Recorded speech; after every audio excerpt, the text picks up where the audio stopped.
அனைவருக்கும் வணக்கம். 41 பேர் இப்போ வந்திருக்காங்க. 41 பேர்.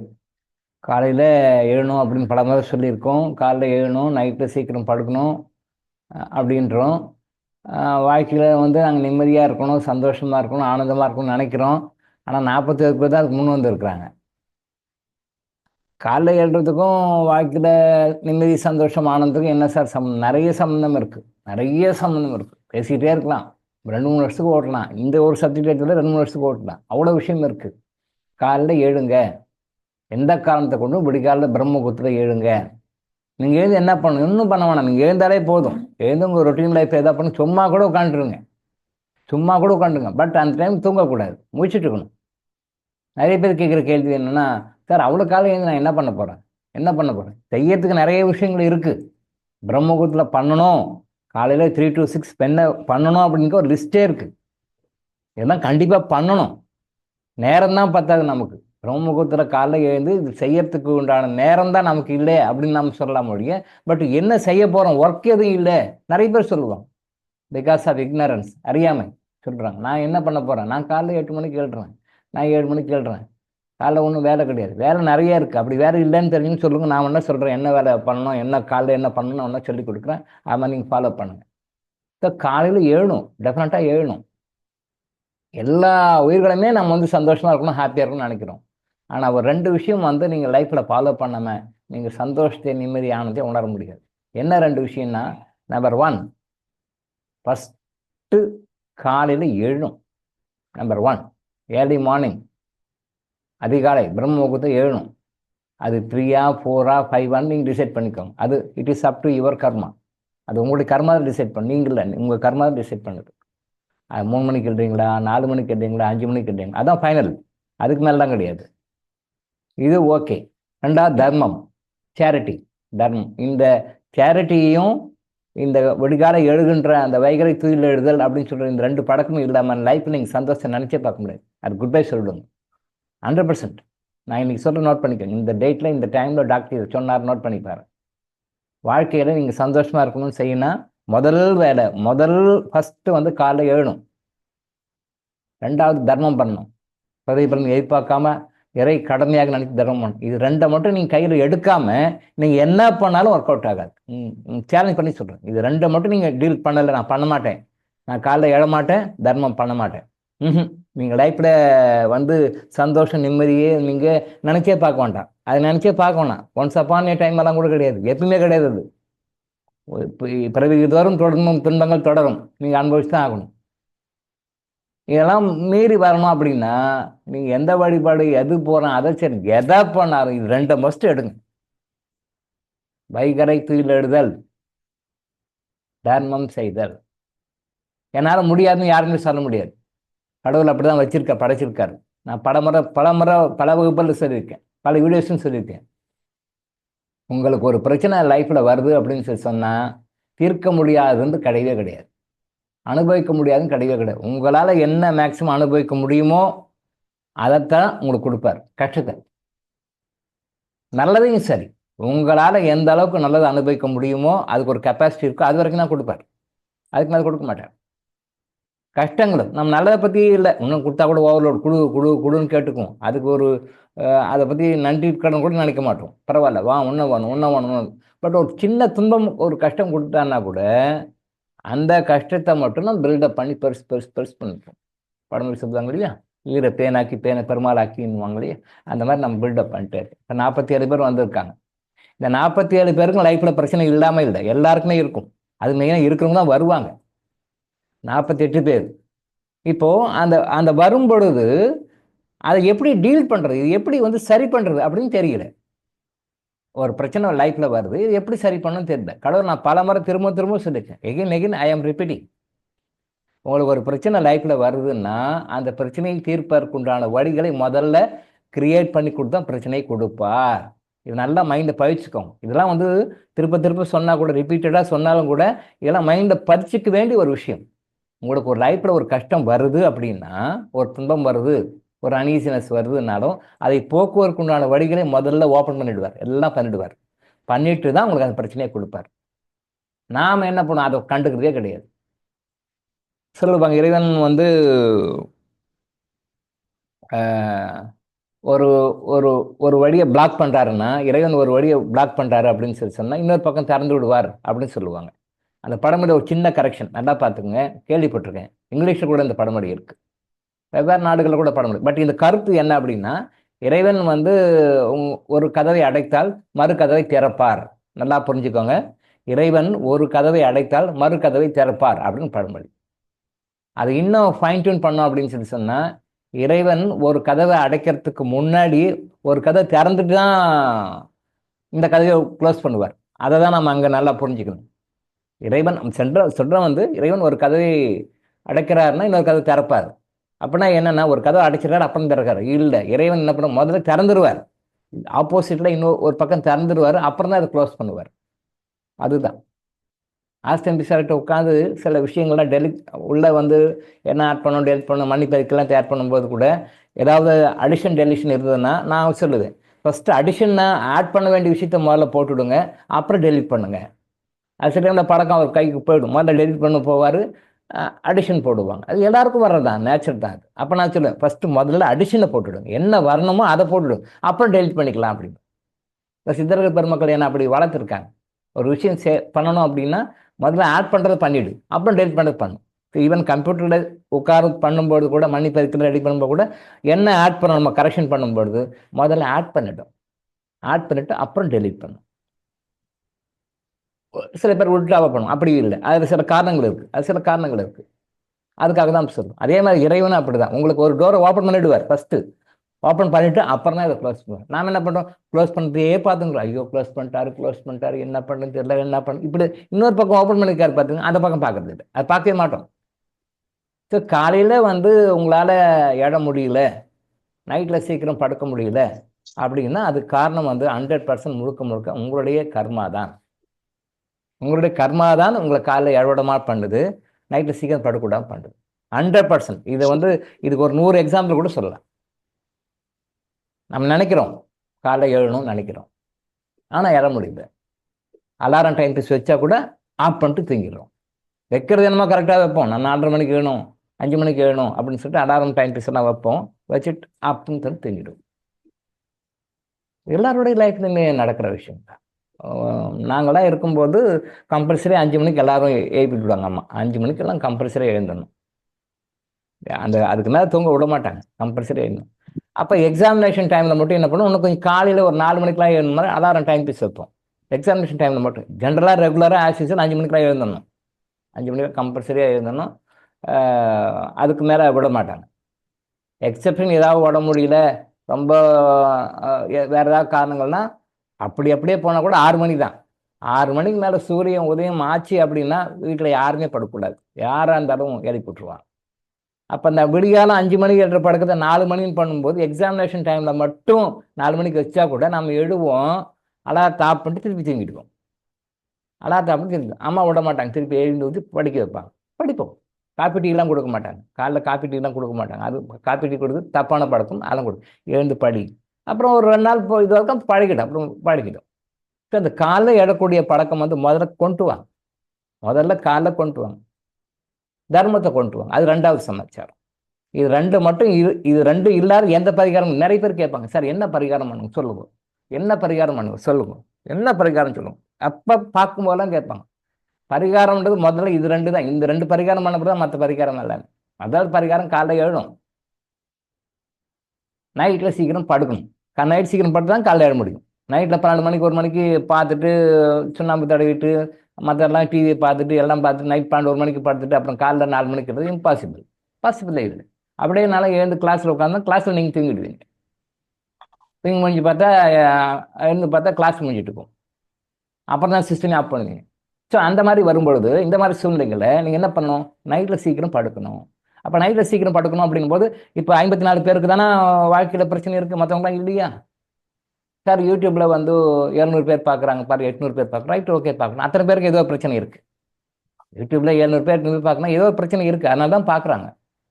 அவங்களாம் ஏன் இங்கே பார்க்கல, ஏய் வை அதர் டைம் ஜோனில் இருக்கிறவங்க ஃபாரினில் இருக்கிறவங்க, அதர் டைம் ஜோனில் இருக்கிறவங்க, அவங்களுக்கு டைம் ஜெக்லாக் இருக்கும், முன்ன பின்ன இருக்கும். அதனால் அவங்க ஃபாலோ பண்ண முடியாது. அவங்களுக்கு என்ன டைம் கிடைக்குதோ அவங்க பார்க்கறதுக்காக தான் யூடியூப்பில் போடுறோம். யூடியூப்பில் போடுறது வந்து எதுக்காக போடுறோம் அப்படின்னா, எப்போனா பார்த்துக்கலான்றது ஒரு இருந்தாலும் கூட, பட் அதர் டைம் ஜோனில் இருக்கிறவங்களுக்கு முன்ன பின்ன சூழ்நிலை இருக்கும். அவங்க வேலைக்கு போகணும், வரணும், பண்ணணும். அதனால் அவங்க வந்து யூடியூப்பில் பார்த்துட்டுன்னு போடுற மொழியை பர்பஸ் அதுதான வழியை.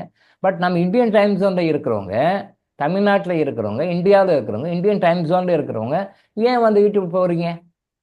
ஏன்? பிகாஸ் ஆஃப் யுவர் பேட் கர்மா. உங்கள் கர்மா தான் அதை பார்க்க விடாமல் பண்ணுறது, யூடியூப்பில் பார்க்குறது. அது செகண்ட் குவாலிட்டி, தேர்ட் குவாலிட்டி, அது ஓகே. பட் அது ஏன் லைவில் காலைல வந்து உங்களால் உட்கார முடியல? ஏன் பார்க்க முடியல? ஏன் அந்த எனர்ஜி உங்கள் எங்கிட்ட இருந்தும் டிவைன் கிட்ட இருந்தும் எல்லாமே டிவைன் கிட்ட இருந்தால் வருது. என் மூலமாக வருகிறது அவ்வளோ, எல்லாமே டிவைன் கிட்ட தான் வருது. அந்த லைட் மூலமாக வருது, என் மூலமாக வருது. அது டிவைன் தான் கொடுக்குது, டாக்டருங்க கொடுக்கல. டாக்டருங்க மூலமாக கொடுக்கப்படுகிறது. இந்த டிவைன் லேம்ப் கொடுக்கல, டிவைன் லேம்ப் மூலமாக கொடுக்கப்படுது. வருகிற டிவைன் ஏன் உங்களால் வாங்க முடியல? வை? பிகாஸ் ஆஃப் யுவர் பேட் கர்மா. இந்த கர்மா வந்து டாக்டருங்க கிட்ட வாங்க வேண்டாம், லேம்ப்லேருந்து வாங்க வேண்டாம், யூடியூப்பில் பார்த்துக்கோ. யூடியூப்லேயும் வருது, இல்லைன்னு சொல்லலை, இல்லையும் வருது. பட் இதுக்கு அடுத்த குவாலிட்டி தானே அது. இதுக்கு அடுத்த குவாலிட்டி தானே அது. லைவாக வர்றது வேறு, யூடியூப்பில் வர்றது வேறு. பட் அதையும் வருது, அது சும்மாலாம் சொல்ல முடியாது, அதையும் வருது, இல்லைன்னு. பட் ஏன் அதை விட ஃபர்ஸ்ட் குவாலிட்டி, ஃபைன் குவாலிட்டி, ஏன் இதை வாங்க மாட்டேன்றீங்க? என்ன காரணங்களை பற்றி நம்ம நிறைய பேசுவோம். நம்ம வந்து ஏற்கனவே சொல்லியிருக்கோம், திரும்பவும் இருந்தாலும் இங்கிருந்து கொஞ்சம் சில விஷயங்கள்லாம் சொல்கிறோம், லைஃப்பில் ஃபாலோ பண்ணுங்க. முதல்ல நைட்டில் சீக்கிரம் படுக்கணும்னு டெட்டர்மினேஷன் கொண்டு வாங்க. டெட்டர்மினேஷன் ஃபஸ்ட்டு நம்ம லைஃப்பில் வரணும், ஒரு டெட்டர்மினேஷன் வரணும். நைட்டில் சீக்கிரம் படுக்கணும். 9க்குலாம் எந்த காரணம் பெட்டில் படுத்துடணும். 9 மணிக்கு மேலே எந்த இதுவும் வச்சுக்கூடாது. இப்போ நீங்கள் கவர்மெண்ட் ஆஃபீஸில் போனீங்க அப்படின்னா, இந்த பேங்க்லலாம் போனீங்கன்னா பாருங்கள், அந்த க்ளோஷர் டைமிங்கில் வந்து ரொம்ப சின்சியராக பர்ஃபெக்டாக இருப்பாங்க. க்ளோஷர் டைமில் ஒரு 4 மணிக்கு முடியுது, 5 மணிக்கு முடியுதுன்னா அதுக்கு ஒரு 1/2 மணிலே இவங்க செட்டப் பண்ணிவிடுவாங்க. எல்லாம் ஆஃபீஸை க்ளோஸ் பண்ணுவாங்க, ஃபைலை க்ளோஸ் பண்ணுவாங்க, பத்திர கிளைண்ட்ஸு கஸ்டமரை டீல் பண்ண மாட்டாங்க, எல்லாம் முடிச்சுக்குவாங்க. ஏன்னா அவங்க க்ளோசிங் டைம் 6 மணினாலும் ஒரு உதாரணத்துக்கு சொல்கிறேன், 1 ஹவருக்கு முன்னாடி ஆரம்பிச்சிருவாங்க. பட் அதே ஸ்டார்டிங் பீரியடில் காலைல ஒர்க் ஆரம்பிக்கணும் பார்த்தீங்களா, அந்த டைம் பார்த்தீங்கன்னா மேக்ஸிமம் லேட் பண்ணுவாங்க. கரெக்டாக 10 மணினா 10 மணிக்கு கரெக்டாக ஸ்டார்ட் பண்ணிடணும்ல. 9:30 கரெக்டாக சீட்டில் வந்து உட்காந்துருந்தா அங்கே மட்டும் பாருங்க, காலைல ஆரம்பிக்க மட்டும் கொஞ்சம் அப்படியே லேட்டாக ஆரம்பிப்பாங்க. முடியும் போது மட்டும் என்ன பண்ணுவாங்க, சீக்கிரம் முடிச்சிடுவாங்க. தப்பு. அக்கார்டிங் டு டிவைன்லா, அக்கார்டிங் டு கர்மிக்லா தப்பு. வாங்குற சம்பளத்துக்கு வேலை செய்யணும்.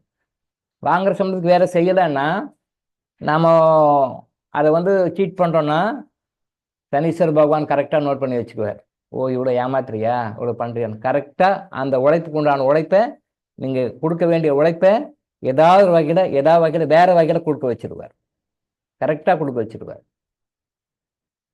இல்லை நீங்கள் உழைக்கிறதுக்கு உண்டான காசு, அதுக்குண்டான காசு உங்களுக்கு நாட் எலிஜிபிள். 8 மணி நேரம் வேலை செய்யணும், நீங்கள் ஓய்வு அடிக்கிறீங்க, 2 மணி நேரம் ஏமாத்துறீங்க, 6 மணி நேரம் உழைக்கிறீங்க, அந்த 2 மணி நேரத்துக்குள்ள காசை உங்கள்கிட்ட வேறு வகையில் எடுத்து வேறு வகையில் செலவு பண்ண வச்சிருவார். சனி பகவான் கரெக்டாக செய்வார். இந்த வேலையை கரெக்டாக பர்ஃபெக்டாக பண்ணுவார். அவர் வாங்குற சம்பளத்துக்கு வேலை செய்யணும், சின்சியராக வேலை செய்யணும்.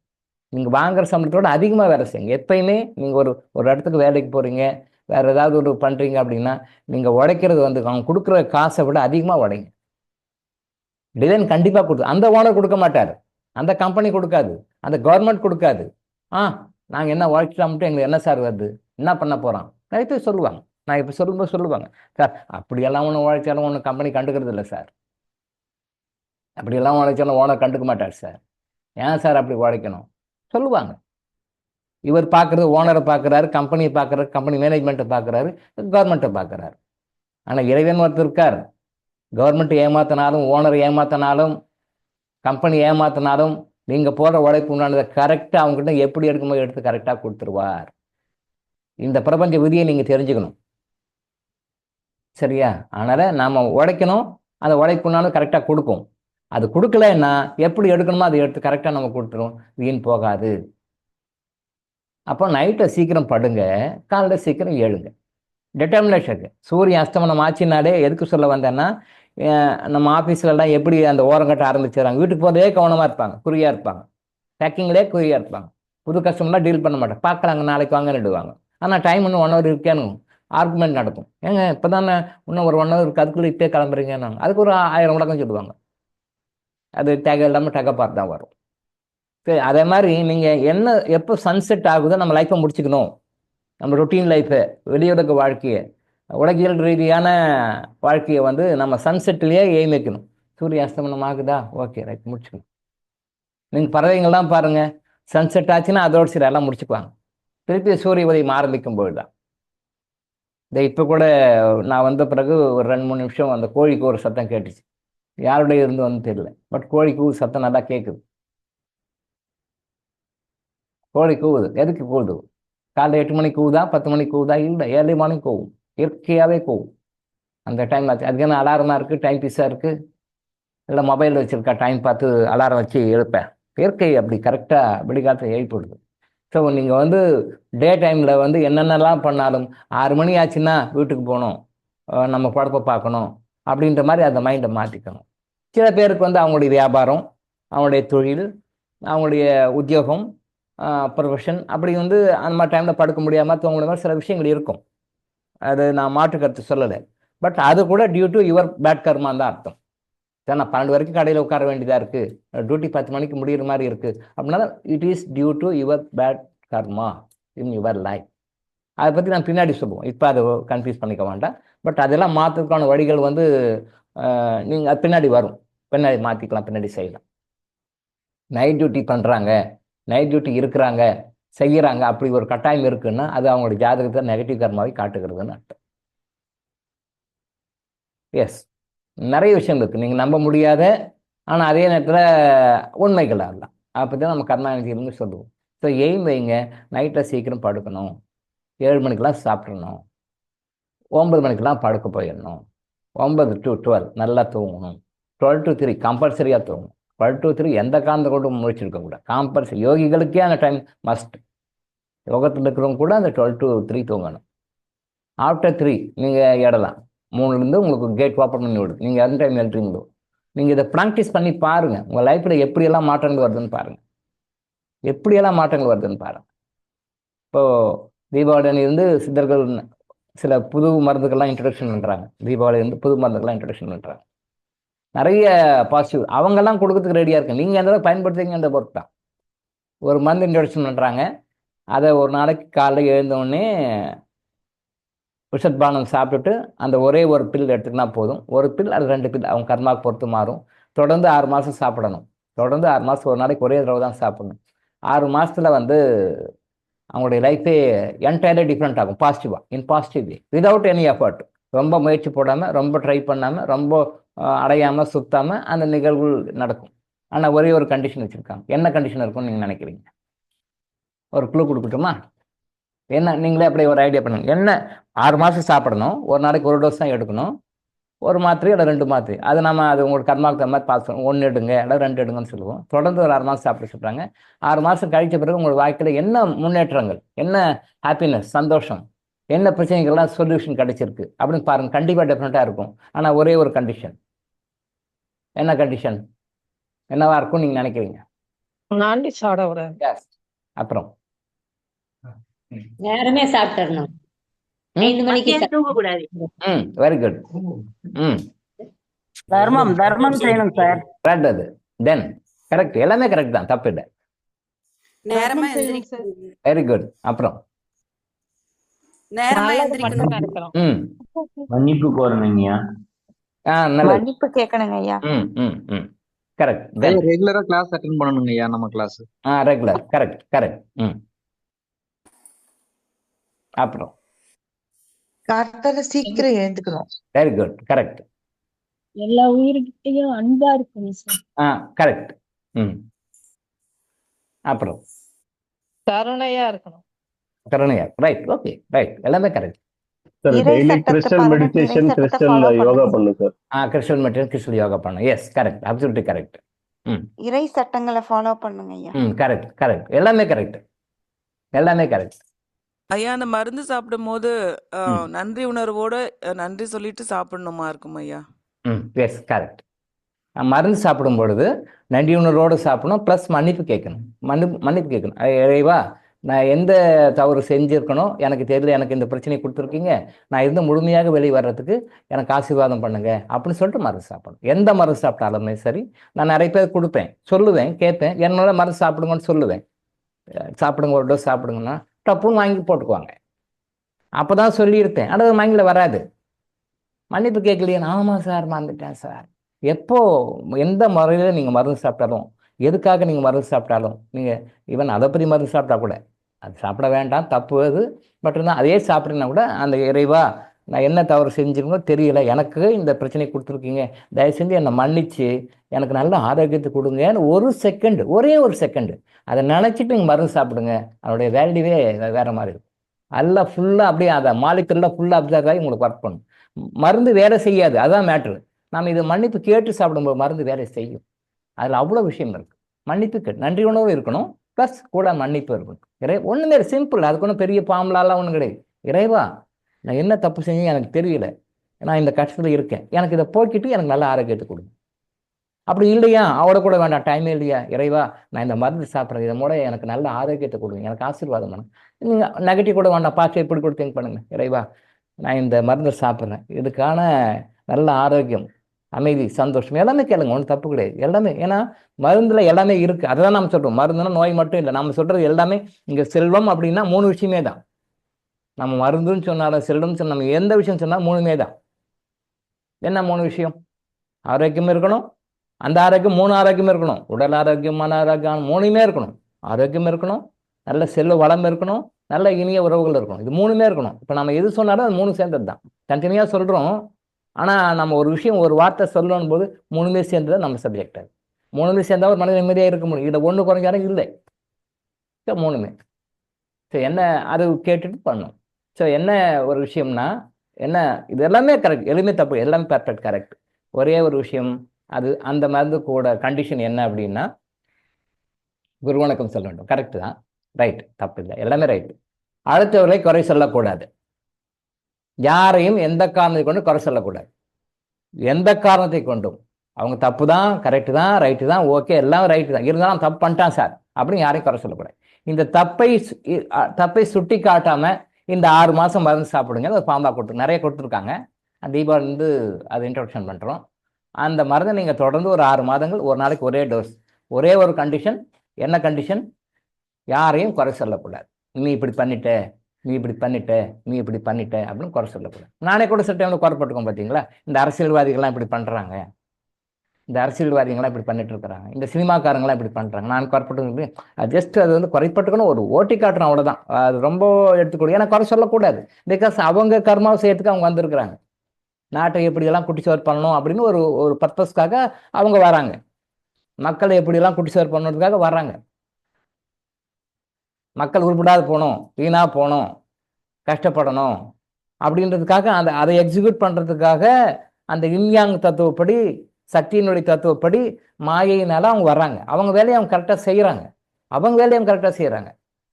அது நம்மளால ஏற்றுக்க முடியலன்னா கூட சில டைமில் அப்படி சொல்கிறோம். ஈவன் நான் கூட சொல்கிறேன் சில டைமில். இப்படின்னா ரொம்ப குறைப்பட்டுருக்கோம். அவனை பற்றி எடுத்தால் நல்ல வார்த்தை வராது என்கிட்ட. அரசியல்வாதிகளை பற்றியோ சினிமாக்காரங்களை பற்றியோ பார்த்தா அது நல்ல ஒப்பீனியன் என்கிட்ட வராது. பட் அது ஒரு கருத்து, அவ்வளோதான். பட் அது ரொம்ப உள்வாங்கக்கூடாது. அவங்க அப்படி தான் அவங்க வேலை செய்கிற வந்திருக்காங்க. அவங்க வேலை செய்யறதுக்கு வந்திருக்காங்க. இறைவனுடைய வேலை தான் அவங்க செய்கிறது, இறைவனுடைய வேலை தான், அது செய்யறதுக்கு வந்திருக்காங்க. அது ரொம்ப எடுத்துக்காம அப்படி டக்குன்னு அப்படி விட்டுட்டு வந்துடணும். அது ரொம்ப மனசுக்குள்ள போட்டு இப்படி பண்ணுறாங்க ஜஸ்ட் இப்படி டச் பண்ணி விடுவோன ஒழிய, பட் அதையே குறையா சொல்லிட்டு இருக்கக்கூடாது. வாழ்க்கையில் பாரு, இவர் இப்படி பண்ணிட்டாரு, எங்கள் வீட்டுக்காரர் இப்படி பண்ணிட்டாரு, எங்கள் ஒய்ஃப் இப்படி பண்ணிட்டாங்க, என் பிள்ளைங்க இப்படி பண்ணிட்டாங்க, எங்கள் மாமனார் இப்படி பண்ணிட்டாரு, எங்கள் மாமியார் இப்படி பண்ணிட்டாரு, எங்கள் மேனேஜர் இப்படி பண்ணிட்டான், என் சபாநாயகர் இப்படி பண்ணிட்டான், இந்த பக்கத்து வீட்டுக்காரன் இப்படி பண்ணிட்டான், இந்த இவன் இப்படி பண்ணிட்டான், அப்படி இப்படி குறை சொல்ல முடியா? அவங்கள நான் நியாயப்படுத்தலை, அவங்கள நியாயம்லாம் படுத்தலை, அவன் தப்பு தான். இருந்தாலும் அதை நீங்கள் குற்றமாக சொல்லிக்காதீங்க, அதை அக்செப்ட் பண்ணிக்கோங்க. இதை நீங்கள் பண்ணி பாருங்க, 6 மாதத்துல உங்கள் லைஃப் எப்படி மாறுங்க பாருங்க. நினைச்சே பார்க்க முடியாது. இப்போ இந்த இன்ட்ரடக்ஷன் பண்ணுறாங்க, ஒரு சில மருந்துகள்லாம் இன்ட்ரடக்ஷன் பண்ணுறாங்க தீபாவளி. அதெல்லாம் நீங்கள் பண்ணி பார்த்தீங்கன்னா நீங்கள் லைஃப்பில் இப்படியெல்லாம் கூட நல்லது நடக்குமா, இப்படியெல்லாம் கூட மாறுமா, இப்படியெல்லாம் கூடவா நடக்கும் அப்படின்னு நீங்களே ஆச்சரியப்படுவீங்க. அவ்வளோ விஷயங்கள் எதிர்க்க எல்லாம் கொடுக்குறாங்க. நம்ம தான் அதை பயன்படுத்தி எந்த அளவுக்கு பயன்படுத்திக்கணும்னு பார்ப்போம். நான் ஸோ மனசுல நினைக்கலாமா ஐயா அதை பத்தி? எப்படின்னா மனசுல அவங்க தப்பு பண்றாங்கன்னு மனசுல நினைக்கலாமா? வெளில சொல்லாம மனசுல நினைச்சிட்டு இது பண்ணலாமா? நல்ல கேள்விதான் அது. மனசில் கூட வரக்கூடாது. ஆனால் நீங்கள் முயற்சி பண்ணலாம், தப்பு இல்லை. ஏன்னா முதல்ல மனசுலேருந்து தான் எல்லாமே வருது இல்லையா? முதல்ல மனசு வருது, அப்புறம் தான் அது ஃபிசிக்கலாக எக்ஸிக்யூட் பண்ணுறோம். நான் பல முறை கூட சொல்லியிருக்கேன், முதல்ல இன்னர் வேர்ல்டு நடக்கும், இன்னர் வேர்ல்டு நடக்கிறது எக்ஸ்டர்னல் வேர்ல்டு நடக்கும்னு சொன்னேன். இப்போ கொரோனா பல வருடங்களுக்கு முன்னாடியே வந்துருச்சு, இன்னர் வேர்ல்டில் வந்துருச்சு. அது யோகிகளுக்கு மட்டும்தான் தெரியும், யோகிகளுக்கு கிளியர்வாயன்ஸ்க்கு மட்டும் தெரியும், சாதாரண மக்களுக்கு தெரியாது. எல்லாரும் நான் நினைக்கிறேன் 2020 தான் கொரோனா வந்தது, மார்ச்சில் தான் வந்தது, 2020 தான் ஆரம்பிச்சிச்சு, இந்தியாவில் மார்ச் வந்தது, மற்ற இடத்துல ஜனவரி பிப்ரவரி தான் வந்தது அப்படின்னு நம்ம சொல்லிட்டு இருக்கோம். பட்டு அதுக்கு பல வருடங்களுக்கு முன்னாடியே இன்னர் வேர்ல்டில் வந்துருச்சு. அது வந்துட்ட பிறகு தான் அப்புறம் எக்ஸ்டர்னல் வேர்ல்டு நடக்குது. இப்போ நம்ம சொல்கிற லேட்டஸ்ட் டெக்னாலஜி நம்ம சொல்கிறோம் பார்த்தீங்களா? இப்போ 5G வந்துருச்சு, 6, 7G வந்துருச்சு, இந்த டெக்னிக்கெல்லாம் டெவலப் ஆகிருக்கும் அப்படின்னு நாம் நினச்சிட்டு இருக்கோம். இப்போ இந்த ட்ரெண்டில் 21st செஞ்சுரியில் இவ்வளோ முன்னேற்றங்கள் வந்தது. ஆனால் இதெல்லாம் பல வருடங்களுக்கு முன்னாடியே இன்னர் வேர்ல்டில் வந்துருச்சு. அந்த டெக்னிக் தான் இப்போ இன்னும் போக போக ஏஐ வந்திருக்கு, இன்னும் ஏஐ அடுத்தது இன்னும் நிறையெல்லாம் வரும், இன்னும் அட்வான்ஸாக வரும். பட் இப்போ நாம் நினைக்கிறோம் இந்த வேர்ஷன் தான் இப்போ வந்திருக்கு, இப்போ தான் வந்திருக்கு அப்படின்னு நாம் நினைக்கிறோம். இல்லை போக போக வரும். இது எல்லாமே கிட்டத்தட்ட 7-8 வருடங்களுக்கு முன்னாடியே இன்னர் வேர்ல்டில் வந்துருச்சு. இனிமேலுக்கு என்ன நடக்க போதுமோ எல்லாமே இன்னர் வேர்ல்டில் வந்துட்டு அதுக்கு பிறகு தான் எக்ஸ்டர்னல் இந்த வேர்ல்டுன்னு நமக்கு தெரியும். அந்த இன்னர் வேர்ல்டை பார்க்க தெரிஞ்சவங்களுக்கு இதெல்லாம் விஷயம் தெரியும். இந்த இன்னர் வேர்ல்டை பார்த்தவங்க தான் சித்தர்கள், மகான்கள்லாம் அதை அவங்களுக்கு அது தெரியும். அதை தான் பார்த்து கரெக்டாக சொல்கிறோம். பின்னாடி நடக்க போகிறது முன்னாடி அட்வான்ஸாக சொல்லியிருக்காங்க, என்னென்னலாம் நடக்கும், எப்படி தான் நடக்கும் அப்படின்னு தெளிவாக சொல்லியிருக்காங்க. அப்போ மனசில் நினைக்கிறோம், வெளில பேசுகிறோம். அப்போ வெளில பேசுகிறோன்றதுக்கு முன்னாடி மனசில் நம்ம நினைக்கிறோம். அந்த மனசில் கூட அது கிராஜுவலாக அந்த போக போக பழக்கத்தில் வரும், டக்குன்னு வராது. ஏன்னா நம்ம அந்த மாதிரி சொசைட்டியில் வளர்ந்துட்டோம், விஷம் கொடுத்து வளர்க்கப்பட்டிருக்கிறோம், தவறாக வளர்க்கப்பட்டிருக்கிறோம், தவறான எண்ணங்களால் வளர்க்கப்பட்டிருக்கிறோம் ஸ்டார்டிங்கில் இருந்து. அதை நம்ம டக்குன்னு மாற்றிக்க முடியாது. ஆனால் போக போக அந்த பழக்கம் வந்துடும், அந்த பழக்கம் வரும். நீங்கள் லைஃப்பில் அப்ளை பண்ணி பாருங்கள், அடுத்தவங்கள குறை சொல்லாதீங்க, அதை ஏற்றுக்கோங்க. அது வாய் வழியாக சொல்கிறதுன்றது கரெக்டு தான். ஆனால் அதே நேரத்தில் வாய் வழியாக சொல்லாமல் மனசுக்குள்ளேயும் அது வராமல் நீங்கள் பார்த்துக்கோங்க. உங்கள் லைஃப்பில் எப்படி மாறுது பாருங்கள், எப்படி உங்கள் இன்னர் என்ஜினியரிங் எப்படி நடக்குது பாருங்கள்.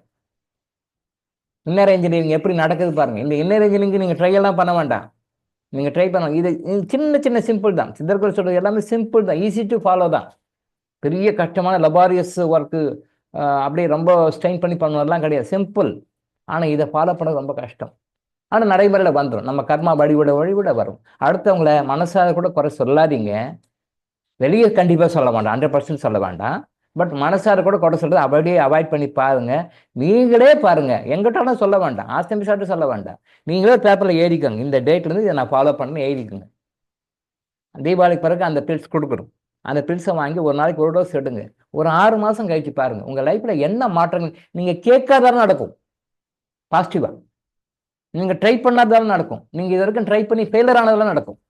நீங்கள் அதுக்காக செலவு பண்ணியிருப்பீங்க, பஞ்சாயத்து வச்சுருப்பீங்க, போயிருப்பீங்க, வந்திருப்பீங்க, அலைஞ்சிருப்பீங்க, சுற்றிருப்பீங்க, ரொம்ப ஸ்ட்ரெயினாக இருப்பீங்க, ஊரை கூட்டி நியாயம் வச்சுருப்பீங்க. ஈஸியாக நடக்கும். நிறைய உதாரணங்கள் இருக்குது. பட் டெம்பரரியாக அதெல்லாம் நான் பெண்டிங்கில் போட்டிருந்தேன், இப்போ எல்லாம் திருப்பி பண்ணுங்க அப்படின்னு சொல்லிட்டு சித்தர்கள் தீபாவளிலேருந்து அது பண்ணுங்கன்னு சொல்லியிருக்காங்க. ஸோ அதெல்லாம் பண்ணும்போது உங்கள் வாழ்க்கையில் எப்படி அந்த வாழ்க்கை சந்தோஷம் மாறுதுன்னு பாருங்கள். உண்மையிலே சார் காலையில் எழுறதுல உங்களுக்கு என்ன பிரச்சனைகள் இருக்குன்னு வேணா சொல்லுங்கள். காலையில் எழுறதுல என்ன பிரச்சனை, ஏன் உங்களால் ஏற முடியல பாருங்கள். 62 பேர் தான், 62 பேர். தமிழ்நாட்டில் 6 கோடி பேர் இருக்காங்க, 6 கோடி பேர் இருக்காங்க. 6 கோடி பேர்னா மிச்சமே இருப்பாங்க, 6 கோடிக்கு நிறைய இருப்பாங்க. இப்போ 62 பேர், 6 கோடி மக்கள் எங்கே, இல்லை 6.5 கோடி மக்கள் எங்கே, 62 பேர் எங்கே? பட் இதில் கர்மா சொகப்பண்ணோட அமைப்பு இருக்கிறவங்க பாதி ஃபில்டர் பண்ணிடுங்க, அவங்களாம் வரமாட்டாங்க. ஏன்னா அவங்க கஷ்டப்படணும் சொகப்படணும் அப்படின்னு அமைப்பு போட்டு பிரிப்பாங்க. அப்போ யார் வருவாங்க?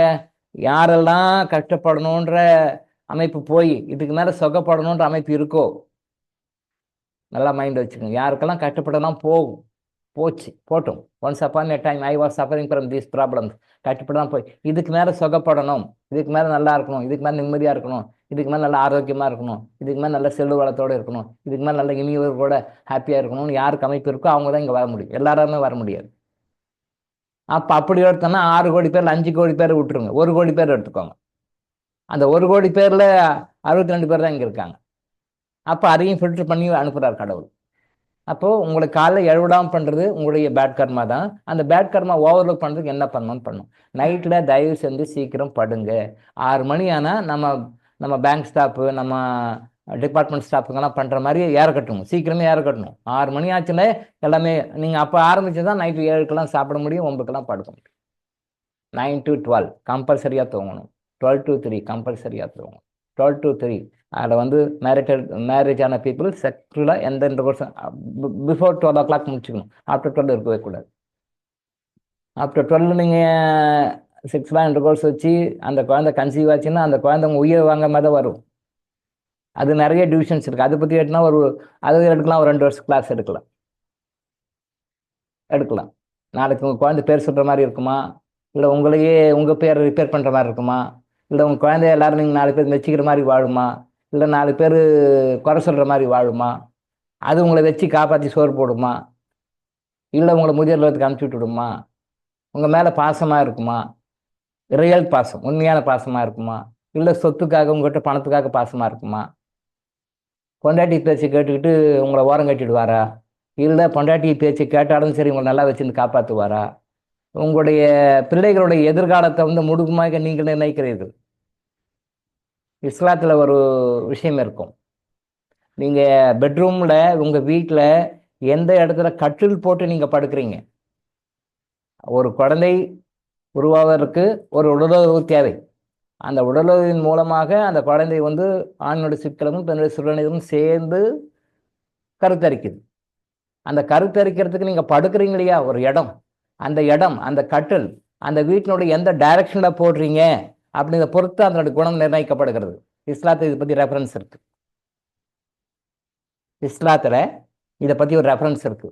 இந்த இடத்துல கட்டில் போட்டோ இல்லை பாயில் படுத்தோ செக்ஸுவலாக இன்டர்கோர்ஸ் வச்சா அந்த குழந்தை பிறக்கின்ற குழந்தை இப்படி இந்த குணத்தோடு இருக்கும். இந்த இடத்துல படுத்து கருத்தரித்தால் இந்த டைரக்ஷனில், வீட்டினுடைய இந்த டைரக்ஷனில் படுத்து கருத்தரித்தால் அந்த குழந்தை இந்த கேரக்டரில் இருக்கும்.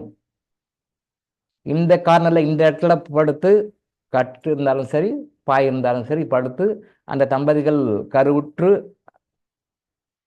அந்த குழந்தை பிறந்ததுன்னா அதோட கேரக்டர் எப்படி இருக்கும் தெளிவாக சொல்லியிருக்காங்க. இதை நான் பிஹெச்டியில் கன்ஃபார்மாக பண்ணியிருக்கேன். பிஹெச்டி பண்ணும்போது இது மாதிரி கிட்டத்தட்ட ஒரு 40-45 கேஸ் கன்ஃபார்ம் பண்ணியிருக்கேன். அது நான் அதில் ரொம்ப செலக்டிவாக வந்ததெல்லாம் குழந்தைங்க ரொம்ப கஞ்சப்பட்டிங்கன்னு சொல்லுவாங்க. நம்ம கொலக்கில் கஞ்சப்பட்டிங்கள கஞ்ச பிசுனாரிங்களா இருப்பாங்க. தனக்கே செலவு பண்ணிக்க மாட்டாங்க. அடுத்த பணம் இருக்கும், பணம் இல்லாமல் செலவு பண்ணாமல் அது வேறு சமாச்சாரம். எல்லாமே இருக்கும், ஆனால் செலவு பண்ண மாட்டாங்க. மனசே வராது. எனக்கு வேணும்னு சொல்லிட்டு இவனும் அனுபவிக்க மாட்டான். அடுத்த பிள்ளைக்கு வச்சுட்டு போவான். அந்த பிள்ளைங்க என்ன இது எனக்கு வேணும் என் பிள்ளைங்களுக்கு வேணும் அவனை வச்சுருப்பான். ஆகும்போது யாரும் அனுபவிக்க மாட்டாங்க, இது வச்சுருப்பாங்க. இந்த மாதிரி குழந்தைகள் இந்த மாதிரி இடத்துல தம்பதிகள் படுத்து அந்த உடலுறவு கொண்டு அந்த கன்சீவ் ஆச்சுன்னா அந்த குழந்தை இப்படி இருக்குன்னு இருக்காங்க. கிட்டத்தட்ட 40-45 கேஸ் அதை கன்ஃபார்ம் பண்ணியிருக்கேன். ஆத்தென்டிக்காக பேசுகிறேன், சும்மா இல்லை, ஆத்தென்டிக்காக பேசுகிறேன், உண்மை. இஸ்லாத்தில் இதை பற்றி ரெஃபரன்ஸ் இருக்கு. திருமிதி இன்னும் வேறு சில இஸ்லாமிய நூல்களில் அதை மென்ஷன் பண்ணியிருக்கிறாங்க. இஸ்லாமிய நூல்கள்லையே மென்ஷன் பண்ணியிருக்கிறாங்க அப்படின்னா இந்து சம்மந்தப்பட்ட நூல்கள் இருக்காதா என்ன? ஒரு எக்ஸாம்பிளுக்காக சொன்னேன். கடவுள் மறுப்பாளர்கள், அல்லாஹ் ஒன்று தான், அவர் வேற அவர் தவிர வேறு எதுவும் கிடையாது, உருவ வழிபாடு தேவையில்லை அப்படின்னு சொல்லுகின்ற அந்த இஸ்லாத்தில் கூட இதை பற்றிய குறிப்புகள் இருக்கின்றன, இதை பற்றிய வாசங்கள் இருக்கின்றன. அப்படின்னா அவங்க எந்த அளவுக்கு டீப்பாக போயிருப்பாங்க பாருங்க. நம்ம தான் மிஸ் அண்டர்ஸ்டாண்ட் பண்ணிக்கிறோம். இது இப்படி இல்லை, உண்மை இருக்கு, நிறைய விஷயங்கள் இருக்கு. ஸோ இப்போ நைட்டில் படுங்க. பிஃபோர் 12 o'clock மேரேஜ் ஆன பீப்புள்ஸ் அதோட முடிச்சுக்கணும். அதுக்கு மேலே ஆஃப்டர் 12 நிறைய செக்ஸ் ஆடிச்சு டிவிலெலாம் நிறைய பேர் சொல்கிறாங்க, இப்படி பண்ணுங்க அப்படி பண்ணுங்க, இந்த டைம் ஆன் டைம். எல்லாமே தப்பு, 100% தப்பு. அவர் வேணா படைப்பார், நீங்கள் வீணாக போயிடுவீங்க, உங்கள் குடும்பம் வீணாக போயிடும், உங்களுடைய வாரிசுகள் வீணாக போயிடும். ஸோ அதெல்லாம் 12 முடிச்சுக்கணும். அதுக்கு மேலே கூட பார்த்துக்கோங்க. நிறைய விஷயங்கள் இருக்குது, நம்ம சொல்லுவோம். ஸோ அப்போ நைட்டில் படுக்கிறீங்கன்னா அப்போது 6 மணிக்கு மேலே எந்த காரணத்தை கொண்டும் லாகரி வஸ்துகள்னு சொல்லுவோம். லாகரி வஸ்துகள்னா காப்பி டீ இந்த மாதிரி பானங்கள் சாப்பிடாதீங்க. 6 மணிக்கு மேலே காப்பி டீலாம் சாப்பிடாதீங்க. அதே மாதிரி சாப்பாடுன்ற நைட்டில் சாப்பிட்ற சாப்பாடு, மட்டன் பிரியாணி, சிக்கன் பிரியாணி இதெல்லாம் சாப்பிடக்கூடாது. இனிமையாக ரொம்ப ஈஸியாக டைஜஷன் ஆகக்கூடிய சாப்பாடு சாப்பிடணும். ஈஸியாக டைஜஷன் ஆகும் அந்த சாப்பாடு. வந்து இப்போ போனீங்கன்னா பிரியாணி 12 மணிக்கும் கிடைக்குது, 1 மணிக்கும் கிடைக்குது, 2 மணிக்கும் கிடைக்குது. ஸோ அந்த மாதிரிலாம் சாப்பிடக்கூடாது. 7க்கெல்லாம் முடிச்சுக்கணும். சாப்பாடு ஒரு முன்ன பின்ன இருக்கலாம், அது எல்லாருக்கும் கேண்டடாக எல்லாருக்கும் ஒரே மாதிரி, அவங்களோட தொழில், அவங்களோட சூழ்நிலை, அவங்களுடைய வாய்ப்பு வசதிகள்லாம் இருக்கலாம் மேபி. அது எல்லாருக்கும் மாறும், எல்லாருக்கும் ஒரே இதாக சொல்ல முடியாது. நான் நேற்று காலைல 10 மணிக்கு சாப்பிட்டேன். ஏன்னா அதுக்கு பிறகு கொஞ்சம் சித்தர்கள்லாம் வந்ததுனால கொஞ்சம் நேற்று சாப்பிட முடியுது. அப்படியே டைம் லேட் ஆகி போச்சு, நைட் 10:30 ஆகி போச்சு, சாப்பிடவே இல்லை. அதுக்கு மேலே எங்கே போய் சாப்பிட்றது? ஸோ திராட்சை பழம் மட்டும் கொஞ்சம் போட்டு நைட் சாப்பிட்டு படுத்து. ஸோ காலையில் 10 மணிக்கு சாப்பிட்டா தான் தயிர் சாதம் சாப்பிட்டோம், அதோட ஓவர். அதுக்கு பிறகு சாப்பிடவே முடியல, டைமே இல்லை. இதற்குள்ளவனால வேறு கொஞ்சம் வேலைகள் தான், அதனால முடியல. நைட்டு பார்த்தா 10:30 ஆகி போச்சு. இதுக்கு மேலே போய் என்ன சாப்பிட்றது? திராட்சை பழம் மட்டும் கொஞ்சம் சாப்பிட்றது. ஸோ என்னுடைய சூழ்நிலை அந்த மாதிரி. ஸோ இப்போ அதே மாதிரி லைஃப்பில் எல்லாருக்கும் ஒரே மாதிரி இருக்காது, மாறி மாறி இருக்கும். பட் மேக்ஸிமம் 7க்கெல்லாம் சாப்பிட்டுங்க, 8-3க்கு சாப்பிட்டுடுங்க, 9க்கெல்லாம் படுத்துடுங்க. அட்லீஸ்ட் ஒரு 1 ஹவராவது கேப் இருக்குங்க படுங்க. அது படுக்கிறம்போது எப்பயுமே வந்து கிழக்கு பக்கம் தலை வச்சு படுங்க. வாய்ப்பு இருந்தால் கிழக்கு பாருங்க, அப்படி முடியலன்னா தெற்கு வைங்க, மேற்கில் வைக்க வேண்டாம். ஃபைனான்சியல் ப்ராப்ளம் வரும், வேண்டாம். மென்டல் ரீதியாக ரொம்ப ஒரிஸ் வரும் மேற்கு பக்கம் வச்சிங்கன்னா. அதுவும் பணம் சம்மந்தப்பட்ட விஷயங்கள் நிறைய ஜாஸ்தியாகும், அதனால் இந்த பக்கம் தலை வச்சு படுங்க. ஸோ படுக்கும்போது எப்பயுமே வந்து முடிஞ்ச வரைக்கும் ஆண்கள் வந்து லெஃப்ட் சைடில் ஒரு கழிச்சு படுங்க. லெஃப்ட் சைடில் கீழே, இடது கை வந்து கீழே இருக்கணும், வலது கை மேலே இருக்கணும். பெண்கள் வந்து வலது கை கீழே இருக்கணும், இடது கை மேலே படுக்கலாம். அந்த மாதிரி ஆப்போசிட்டாக மாதிரி படுங்க. காலை நல்லா நீட்டி படுங்க. குறுக்க இந்த காலை மடிச்சிட்டு படுக்கிறது அப்படிலாம் படுக்காதீங்க. நீங்கள் போர்வை போத்துற பழக்கமாக இருந்தால், சில பேர் நிறைய பண்ணுவாங்க, ஈவன் வெல் எஜுகேட்டட் கூட அப்படிலாம் போர்வை நல்லா கம்ப்ளீட்டாக முடிக்குவாங்க. அப்படி பண்ணக்கூடாது. முடிஞ்ச வரைக்கும் அதாவது வந்து கழுத்து ஓப்பனாக இருக்கும், தெளிவாக இருக்கும். தலை வந்து ஓப்பனாக இருக்கும். மூச்சு நீங்கள் சுவாசிக்கும் பொழுது அந்த காற்று ஓப்பன் ஏரில் இருக்கணும். நீங்கள் பெட்ஷீட்டுக்குள்ளே மூத்தி உள்ளே மூட்டிக்கக்கூடாது. இது படித்தவங்களே இது மாதிரி பண்ணுறாங்க, அப்படி பண்ணக்கூடாது. அட்லீஸ்ட் ரொம்ப குளிராக இருக்குது அப்படின்னா மூக்கையாவது ஓப்பனில் விட்டுக்கலாம். எல்லாம் முகத்தை முடிச்சு மூக்கும் இது வரைக்குமாவது விட்டு ஓப்பனில் இருக்கணும். கணவன் மனைவியாக இருந்தால அவங்க எந்த காரணத்தை கொண்டு, நீங்கள் கோச்சிக்கிறீங்க, கோபமாக இருக்கிறீங்க, நீங்கள் அவர்கிட்ட பேச மாட்டீங்க, அவங்ககிட்ட பேச மாட்டீங்க, யாராக இருந்தாலும் கணவன் மனைவி ஒரே கட்டிட படுங்க. எந்த வயசாக இருந்தாலும், சின்ன வயசில் தான் படுக்கணும், யங் ஏஜில் தான் படுக்கணும், மிடில் ஏஜில் தான் படுக்கணும், அப்படிலாம் கிடையாது. அதுக்கு காரணங்கள் இருக்குது, பின்னாடி என்ன சொல்லுவோம். எந்த வயதாக இருந்தாலும், 100 வயசுல இருந்தால் கூட கணவனும் மனைவியும் ஒன்றா படுங்க. அது காரணம் இருக்குது, நிறைய ரீசன்ஸ் இருக்குது, பின்னாடி பேசணும் அதை பற்றி, இப்போ டைம் இல்லை.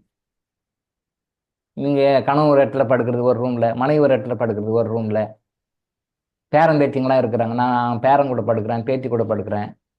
ஓகே, பேரன் பேத்தி தனியாக படுக்க வச்சு பழக்கம் பண்ணுங்க. பேரண்ட்ஸ் கூட, கிராண்ட் பேரண்ட்ஸ் கூட தனியாக படுக்க வச்சு பழக்கம். பாசம் வேறு, தூங்குறது வேறு, 2 வெவ்வேறு. நீங்கள் அதையும் இது 2 மிங்கிள் பண்ணி குழப்பிக்காதீங்க. நம்ம மக்கள் இப்படி தான், எதை சேர்த்து மிங்கிள் பண்ணுமா அதை விட்டுடுவாங்க, எது தேவையில்லையோ அதை போட்டு மிங்கிள் பண்ணிக்குவாங்க. பேரன் பேத்திகளாக இருந்தாலும் உங்களுடைய அன்பான வாரிசுகளாக இருந்தாலும் தனியாக படுக்க வச்சு பழக்க மாட்டாங்க. கணவன் மனைவி 100 வயசு, எனக்கு 100 வயசு சார், அவருக்கு 105 வயசு சார், ஓகே, எனக்கு 100 வயசு சார், அவங்களுக்கு 110 வயசு சார், நாங்கள் பேச மாட்டோம் சார், கோச்சிக்குவோம் சார், இன்றைக்கி சண்டை பிடிச்சிட்டோம் சார், அவர் மூஞ்சில் நான் முடிக்க மாட்டேன் சார், இவங்க மூஞ்சில் நான் முடிக்க மாட்டேன் சார், ரைட், ஓகே. எப்படியா இருந்தாலும் நீங்கள் ஒன்றா படுங்க, ஒரே கட்டில் படுங்க. நிறைய காரணங்கள் இருக்குது, படுங்க. அதே மாதிரி நைட்டில் வந்து குறைஞ்சபட்சம் ஒரு நாளைக்கு நீங்கள் படுக்கிறீங்கன்னா யூரினேஷனுக்கு முடிஞ்ச வரைக்கும் பெட்டுக்கு போகிறதுக்கு முன்னாடி லாஸ்ட்டாக யூரினேஷன் போயிட்டு படுங்க. டக்குன்னு போய் படுக்காதீங்க. யூரின் போயிட்டு யூரின் பாஸ் பண்ணிட்டு வந்து படுங்க. படுத்தீங்கன்னா உங்கள் நைட்டில் நல்லா தூங்கின பிறகு நீங்கள் எத்தனை டைம் எழுறீங்கன்னா குறைந்தபட்சம் ஒரு டைம் எழலாம். குறைந்தபட்சம் ஒரே ஒரு டைம் நீங்கள் எழலாம். இந்த ஒரு டைமை தவிர எக்ஸ்ட்ராவாக 2 டைம் எழுறேன் சார், 3 டைம் எழுறேன் சார்னா என்ன காட்டுதுன்னா அது உங்கள் உடம்புல ஏதோ ப்ராப்ளம் இருக்குதுன்னு காட்டுது. உங்கள் உடம்புல ஏதோ ப்ராப்ளம் இருக்குன்னு சொல்லி காட்டு. நீங்கள் எவ்வளோ கூட அதிகமாக எழுதுறீங்களோ அவ்வளோக்குள்ள உள்ள சீரியஸான ப்ராப்ளம் இருக்குன்னு அர்த்தம். சார் 2 டைம் எழுதுறேன் சார், 3 டைம் எழுதுறேன் சார், ஒரு நேரத்துக்கு ஒரு எழுந்துறேன் சார் அப்படின்னா அது பிரச்சனையை காட்டுது. அதை சரி பண்ணணும். எப்போ பண்ணலாம்? ஒரு டைம் பண்ணலாம், போகலாம். மிஞ்சி போச்சுன்னா 2 டைம் எழுத. 2 டைம் எழுத கூட தப்பு தான். என்னை பொறுத்த வரைக்கும் ஒரு 6 ஹவர்ஸ் நீங்கள் தூங்குறீங்கன்னா ஒரு டைம் பெஸ்ட், 2 டைம் ஓகே. 2 டைமுக்கு மிச்சம் நீங்கள் போகிறீங்கன்னா கண்டிப்பாக உடம்புல பிரச்சனைக்கு அது சரி பண்ணுற வழியை பார்க்கலாம். அதே மாதிரி நைட்டு தூக்கம் வரல சார், நான் மாத்திரை போட்டுட்டு சாப்பிட்றேன் சார், தப்பு. பல முறை சொல்லிக்கும். மாத்திரை எந்த காரணங்களும் யூஸ் பண்ணக்கூடாது. நேச்சுரலாக நீங்கள் தூங்கணும். நீங்கள் எப்படி தூங்கணும்? நேச்சுரலாக தூங்கணும், இயற்கையாக தூங்கணும். படுத்தா 10 நிமிஷம் தூக்கம் வரணும். 10 நிமிஷம் தூக்கம் வரலையா உள்ள வேறு ஏதோ ப்ராப்ளம் இருக்குது. நான் கைட் பண்ணுறேன். அது நீங்கள் சொல்லுங்கள், நீங்கள் குரூப்பில் போடுங்க. அப்படி குரூப்பில் போடுங்க, தனிப்பட்ட முறையில் கான்டாக்ட் பண்ணுங்கள். நம்ம சொல்கிறோம், கைட் பண்ணுறோம், உங்களை சரியான பாதைக்கு போகிறதுக்கு வழிகாட்டுறோம். அதெல்லாம் ஃபாலோ பண்ணுங்கள். நேச்சுரலாக தூக்கம் வரும். அடிச்சு போட்ட மாதிரி தூங்குவீங்க, நல்லா நிம்மதியாக தூங்க. காலையில் எழும்போது ஃப்ரெஷ்ஷாக எழுதிங்க. அப்போ காலையில் எழும்போது நம்மளால் ஃப்ரெஷ்ஷாக எழ முடியல, காலையில் எழும்போது ஃப்ரெஷ்ஷாக எழ முடியல அப்படின்னா நீங்கள் நைட்டில் தூங்குற தூக்கத்தில் உடம்புக்கு தேவையான, உங்களுடைய உயிருக்கு தேவையான பிராணசக்தி கிடைக்கலன்னு அர்த்தம். காலையில் எழுந்தோடனே ஃப்ரெஷ்ஷாக எழுறோன்னா அப்போ நைட்டில் உங்களுக்கு தேவையான பிராணசக்தி கிடைச்சிருக்கு, ஃப்ரெஷ்ஷாக எழுறீங்க. அப்போ காலையில் எழ முடியலன்னா நம்ம நைட் தூங்குறது சரியில்லை, நமக்கு தேவையான எனர்ஜி நமக்கு கிடைக்கலன்னு அர்த்தம். அப்போ அதை சரி பண்ணுறதுக்கு என்ன வழின்னு பார்க்கணும். முடிஞ்ச வரைக்கும் ட்ரை பண்ணுங்க, ஏசி அவாய்ட் பண்ணுங்க. முடிஞ்ச வரைக்கும் நம்ம கவர்மெண்ட் பண்ண உருப்படியான ஒரே ஒரு வேலை ஏசியை யூஸ் பண்ண வேண்டாம் அப்படின்னு சொன்னது தான் கொரோனா டைமில். கொரோனா டைமில் ஏசியை வந்து அவாய்ட் பண்ணுங்க. அப்படியே போட வேண்டிய கண்டிஷன் இருந்தால் கூட இந்த பாயிண்டில் வையுங்க அப்படின்னு சொல்லிட்டு ஒரு சர்க்குலர் கொடுத்தாங்க. அதை அடாப்ட் பண்ணாங்க கொரோனா டைமில். அப்புறம் அதுக்கு பிறகு விட்டுட்டாங்க. ஈவன் பெரிய பெரிய மால்லெல்லாம் கூட ஏசி எல்லாம் போடக்கூடாதுன்னு சொல்லிட்டு ஸ்ட்ரிக்டாக ஆர்டர் போட்டிருந்தாங்க. அப்போ அம்மா டைமில் அந்த மாலில் இருந்தவங்க கூட வேற்றி உருட்டு தான் கடையில் உள்ளே இருந்தாங்க அப்போல்லாம் மாலில். ஆனால் ஏசியில் பழக்கப்பட்டாங்க அவங்க. ஆனால் கவர்மெண்ட் சொல்லுது கொரோனா அது வந்து ஸ்ப்ரெட் ஆகுது, கொரோனா கிருமிகள் ஸ்ப்ரெட் ஆகுது, ஆனால் அதெல்லாம் ரொம்ப ரிஸ்க்கு, அதனால் வேண்டான்னு சொன்னாங்க. பட் அப்போ அது உண்மையான விஷயம். எனக்கு தெரிஞ்சு கவர்மெண்ட் செஞ்ச உருப்படியான வேலை அது ஒன்று தான். அது ஒன்று தான், வேறு எதுவும் பார்த்தா ஒன்றும் அப்படி ஒன்றும் தெரியல. ஏசி யூஸ் பண்ண வேண்டாம், முடிஞ்ச வரைக்கும் லைஃப்பில் ஏசி யூஸ் பண்ணணும். ஆனால் இப்போது தலைகீழ் அப்படியே மாறி போச்சு. ஏசி இல்லாமல் வாழவே முடியாது, ஏசி இல்லாமல் வாழவே முடியாது, ஃப்ரிட்ஜ் இல்லாமல் வாழவே முடியாத மாதிரி வந்துச்சு. அப்போ நோயே இல்லாமல் வாழவே முடியாது, நிம்மதியோடு வாழவே முடியாது, சந்தோஷத்தோடு வாழவே முடியாது. நாமளே கொண்டு வந்துட வேண்டியதுதான். எப்படி ஏசி இல்லாமல் வாழ முடியாது, ஃப்ரிட்ஜ் இல்லாமல் வாழ முடியாது, நாம் ஒரு ஃபார்முலா நாம் இப்போ லைஃப்பில் நாம் கொண்டு வந்துட்டோமோ, அப்போ நாமளும் ஆரோக்கியத்தோடு வாழ முடியாது, நிம்மதியோடு வாழ முடியாது, சந்தோஷத்தோடு வாழ முடியாது, ஈக்குவலாக அப்படின்னு கொண்டு வந்துட வேண்டியது. லைஃப்பில் அப்படி கண்டிப்பாக கொண்டு வந்துட வேண்டியதுதான். பாசிபிளே இல்லை. சரிண்ணா? முடிஞ்ச வரைக்கும் ஏசியை குறைக்க பண்ணுங்க. வரலாம், முடியாதெல்லாம் ஒன்றும் கிடையாது, முடியும், மனசு இருந்தால் முடியும். இப்போ கூட பாருங்க, நான் கிளாஸ்க்கு வரேன், நான் வர வரைக்கும் ஃபேன் ஓட்டுதார். நான் வந்தோடனே சார் ஆஃப் பண்ணுவார். அவர் நினச்சி இந்த மனுஷன் வந்தால் ஃபேன் ஆஃப் பண்ண சொல்லிடுறார், நமக்கு வேக்குது, ரைட்? அது அவருடைய பழக்கம், அது அவருக்கு ஃபேன் இருந்தால் ஓடிட்டே இருக்கும். பட் நான் ஒரு மாதிரி இல்லை சார் ஃபேன் ஆஃப் பண்ணும். இப்போ நான் போகிற வரைக்கும் ஃபேன் போட மாட்டேன், நான் போன பிறகு போட்டுக்குவார். ஸோ அதை பழகிடுச்சு, அது தப்பு இல்லை. அது அப்படி வந்துட்டு நான் மாற்ற ட்ரை பண்ணுவேன், அதெல்லாம் முடியாதில்ல, இம்பாசிபிளாக ஒன்றும் கிடையாது. மேக்ஸிமம் ஏசி யூஸ் பண்ணாமல் இருந்து பாருங்கள், எல்லா வகையிலும் உங்களுக்கு நிறைய பெனிஃபிட்ஸ் கிடைக்கும். அதனால விஷயம் இருக்கும். அதே மாதிரி சப்போஸ் ஃபேன் போடுறாங்க, சில பேர் ஸ்ட்ரைட்டாக ஃபேன் போட்டு ஃபேன் கீழே படுப்பாங்க. நம்ம படுத்துட்டு இருப்போம், படுத்துக்கு மேலே ஸ்ட்ரைட்டாக ஃபேன் இருக்கும், 90 அப்படி மேலே இருக்கும். அந்த மாதிரி ஃபேன் இருந்ததுன்னா உங்களுக்கு தேவையான பிராணிக் எனர்ஜி கிடைக்காது. உங்களுக்கு என்னதான் தூங்கினாலும் அந்த ஃப்ரெஷ்ஷாக எழக்கூடிய இது வராது. ஆனால் முடிஞ்ச வரைக்கும் டைரெக்டாக ஃபேனுக்கு இல்லாமல் கொஞ்சம் தள்ளி இருக்க மாதிரி பாருங்கள். முடிஞ்ச வரைக்கும் ரொம்ப போயிட்டாலும் காற்று வராது, அந்த ரேடியேஷன், அந்த சர்க்குலேஷன் ரேடியேஷன் தான் நீங்கள் இருக்கணும். பட் டைரெக்டாக நீங்கள் ஃபேன் கீழே படுக்கும்போது உங்களுக்கு கிடைக்கிற அந்த ஆக்சிஜன் எனர்ஜி, பிராண சக்தி கிடைக்கிறதுக்கும் கொஞ்சம் தள்ளி இருக்கிறதுக்கும் கொஞ்சம் அதிகமாக கிடைக்கும். அதனால் அந்த consumption of pranic energy, consumption of science சொல்லுது ஆக்சிஜன் வேறு, பிராணிக் எனர்ஜி வேறு. நம்ம ஆக்சிஜனை பற்றி பேச வேண்டாம், நம்ம பிராணிக் எனர்ஜியை பற்றி பேசுவோம். ஆக்சிஜனை விட ரொம்ப ஃபைன் டியூனான அருமையான எனர்ஜி வந்து ஒரு வகையான உயிர் சக்தி. அந்த உயிர் சக்தி நீங்கள் நேரத்தில் ஃபேனுக்கு கீழே படுக்கும்போது கம்மியாக கிடைக்கும், கொஞ்சம் தள்ளி படுக்கும்போது கிடைக்கும். ஆனால் முடிஞ்ச வரைக்கும் ஃபேனை டைரெக்டாக கீழே படுக்காமல் கொஞ்சம் உங்களுக்கு வித்தியாசம் தெரியும். டைரெக்டாக ஃபேன் கீழே படுக்கிறதுக்கும் கொஞ்சம் தள்ளி படுக்கும்போதும் உங்கள் மறுநாள் காலையில் எப்படி ஃப்ரெஷ்ஷாக எழுறீங்கன்னு சொல்லி பார்த்தீங்கன்னா கொஞ்சம் நல்லா வித்தியாசம் தெரியும். கொஞ்சம் நல்லா வித்தியாசம், நல்லா பார்த்தீங்கன்னா தெரியும். நான் ரீசர்ச் பார்வையில் பார்ப்பேன், நீங்கள் சாதாரண பார்வையிலே கூட பாருங்கள், இல்லை ரீசர்ச் பார்வையிலையும் பாருங்கள், வித்தியாசம் தெரியும். அது மாதிரி படுக்காது. காஃபி டீலாம் குடிக்காது. பால் சாப்பிட்லாம், நைட்டில் பால் சாப்பிட்லாம். அது உண்மையான பாலாக இருந்தால், ஜென்ம பால் இருந்தால் பால் சாப்பிட்லாம். மற்றபடி இப்போ லிக்கர் சாப்பிட்றாங்க, லிக்கர் சாப்பிடக்கூடாது. அது சில பேர் சொல்கிறாங்கன்னா லிக்கர் சாப்பிட்டா தான் தூக்கம் வருது, நைட்டில் சாப்பிட்டா தான் தூக்கம் வருது. அது அப்படியே கொஞ்ச நாள் கழிச்சு லிக்கர் சாப்பிட்டாலும் தூக்கம் வராது. அப்புறம் அது வேறு மாதிரி கண்டிஷன் போய் செலவு பண்ணணும், அது வேறு லட்சக்கணக்கு செலவு பண்ணணும், நிம்மதியாக இருக்க முடியாது. நான் ஒரு நிம்மதியாக இருக்க முடியாது, வீட்டில் இருக்கணும் நிம்மதியாக இருக்க முடியாது. ஸோ அதை வந்து கரெக்டாக கொஞ்சம் பார்த்துக்கோங்க. எந்த காரணத்தை கொண்டும் வந்து ஃபேனுக்குள்ள டைரெக்டாக படுக்கோன்னா கொஞ்சம் தள்ளி படுக்க பாருங்கள். அதுக்கு மாதிரி கட்டிலெல்லாம் கொஞ்சம் தள்ளி போட்டுக்கோங்க. நைட்டில் வந்து சாப்பிட்றது ஹெவியாக சாப்பிட வேண்டாம், லைட்டாக சாப்பிடுங்க. லிக்விடாக முடிஞ்ச வரைக்கும் அவாய்ட் பண்ணுங்க. சில பேர் கஞ்சி குடிப்பாங்க, அந்த மாதிரி ரொம்ப லிக்விடாக ஜூஸ் குடிப்பாங்க. அது மாதிரி நைட்டில் குடிக்கிறது அவாய்ட் பண்ணுங்க. ஏன்னா நைட்டில் வந்து அந்த மாதிரி குடிச்சிங்க அப்படின்னு சொன்னால் அது நைட்டில் யூரினேஷன் ஃப்ரீக்வெண்ட்டாக எடை போடும். அதே மாதிரி தண்ணி தாகம் எடுத்தோன்னா தண்ணி தாகம் கண்டிப்பாக குடிங்க. ஆனால் கம்பல்சரி தண்ணி குடிக்கணும்னு அவசியம் கிடையாது. பட் தாகம் எடுத்தால் இயற்கை கேட்கும், கேட்டால் தண்ணி குடிங்க. மற்றபடி அந்த தண்ணி குடிக்க வேண்டாம். தண்ணி தாகம் எடுத்தால் குடிங்க. தாகம் கம்பல்சரியாக குடிக்கணும்னு அவசியம் கிடையாது. நைட்டில் மட்டும் தாகம் எடுத்தால் கண்டிப்பாக கொடுக்கணும். அப்போ மறுக்கவே கூடாது. தாகம் எடுக்கலைன்னா விட்டுடுங்க, படுத்து தூங்கும். அப்போ நைட்டில் உங்களை எழுப்பி விடாது. சாப்பாடு முடிஞ்ச வரைக்கும் வெஜிடேரியன் சாப்பிடுங்க. நான்வெஜ் சாப்பிடவே கூடாது. எந்த காரணமும் நைட்டு நான்வெஜ் சாப்பிடவே கூடாது. பட் இன்றைக்கி நான்வெஜ் அமோகமாக சாப்பிட்றாங்க. நைட்டில் நான்வெஜ்ஜே சாப்பிடக்கூடாது. அப்படியே சாப்பிடலாம் அப்படின்னு சொன்னால் கூட அது வந்து சண்டேஸில் சாப்பிடுங்க. சண்டேஸில் சாப்பிட்றது தப்பு. வெட்னஸ்டே ஒன்று தான் கரெக்ட் டே. அதனால் பாதிப்புகள் தான். பட் இருந்தாலும் அந்த பாதிப்புகள் உங்களை வந்து கம்மியாக பாதிக்கிறனால வந்து சண்டே கூட கிடையாது. இதுதான் புதன்கிழமையில தான் நான்வெஜ் சாப்பிட்றதுக்கு ஏற்றுக்கொள்ளக்கூடிய நாள். அதுவும் கூட பகலில் தான் சாப்பிடணும், நைட்டில் இல்லை. அது கூட நைட்டில் சாப்பிட மாட்டாங்க, சாப்பிடக்கூடாது. இப்போ சாப்பிட்றாங்க, அது வேறு. இப்போ சாப்பிட்றாங்க, அது வேறு. என்ன டைம் போனாலும் கிடைக்குது, என்ன வெரைட்டி வேணாலும் கிடைக்குது. பகலில் மட்டும்தான் சாப்பிடணும். அது கூட வந்து டே டைமில் தான் சாப்பிடணும். மதியானம் செஞ்சு வச்சு நைட் சாப்பிடுவாங்க சில பேர். எனக்கு மீந்து போச்சு சார், எதுக்கு மீற மாதிரி செய்கிறீங்க? கரெக்டாக மதியானம் உங்களுக்கு என்ன செய்யணுமோ அதை மட்டும் சாப்பிட்டு அதோடு முடிச்சுக்கோங்க, ஃபைலை க்ளோஸ் பண்ணிக்கோங்க. புதன்கிழமையில மதியானத்தில் மட்டும் தான் சாப்பிடணும். காலைல சாப்பிடக்கூடாது, நைட்லையும் சாப்பிடக்கூடாது. நைட்டில் கண்டிப்பாக சாப்பிடக்கூடாது. ஃபாலோ பண்ணுங்கள். மற்ற இந்த பர்கரு, பிஸ்ஸா, நிறைய ஐட்டம்ஸ் எல்லாம் அவாய்ட் பண்ணுங்கள்.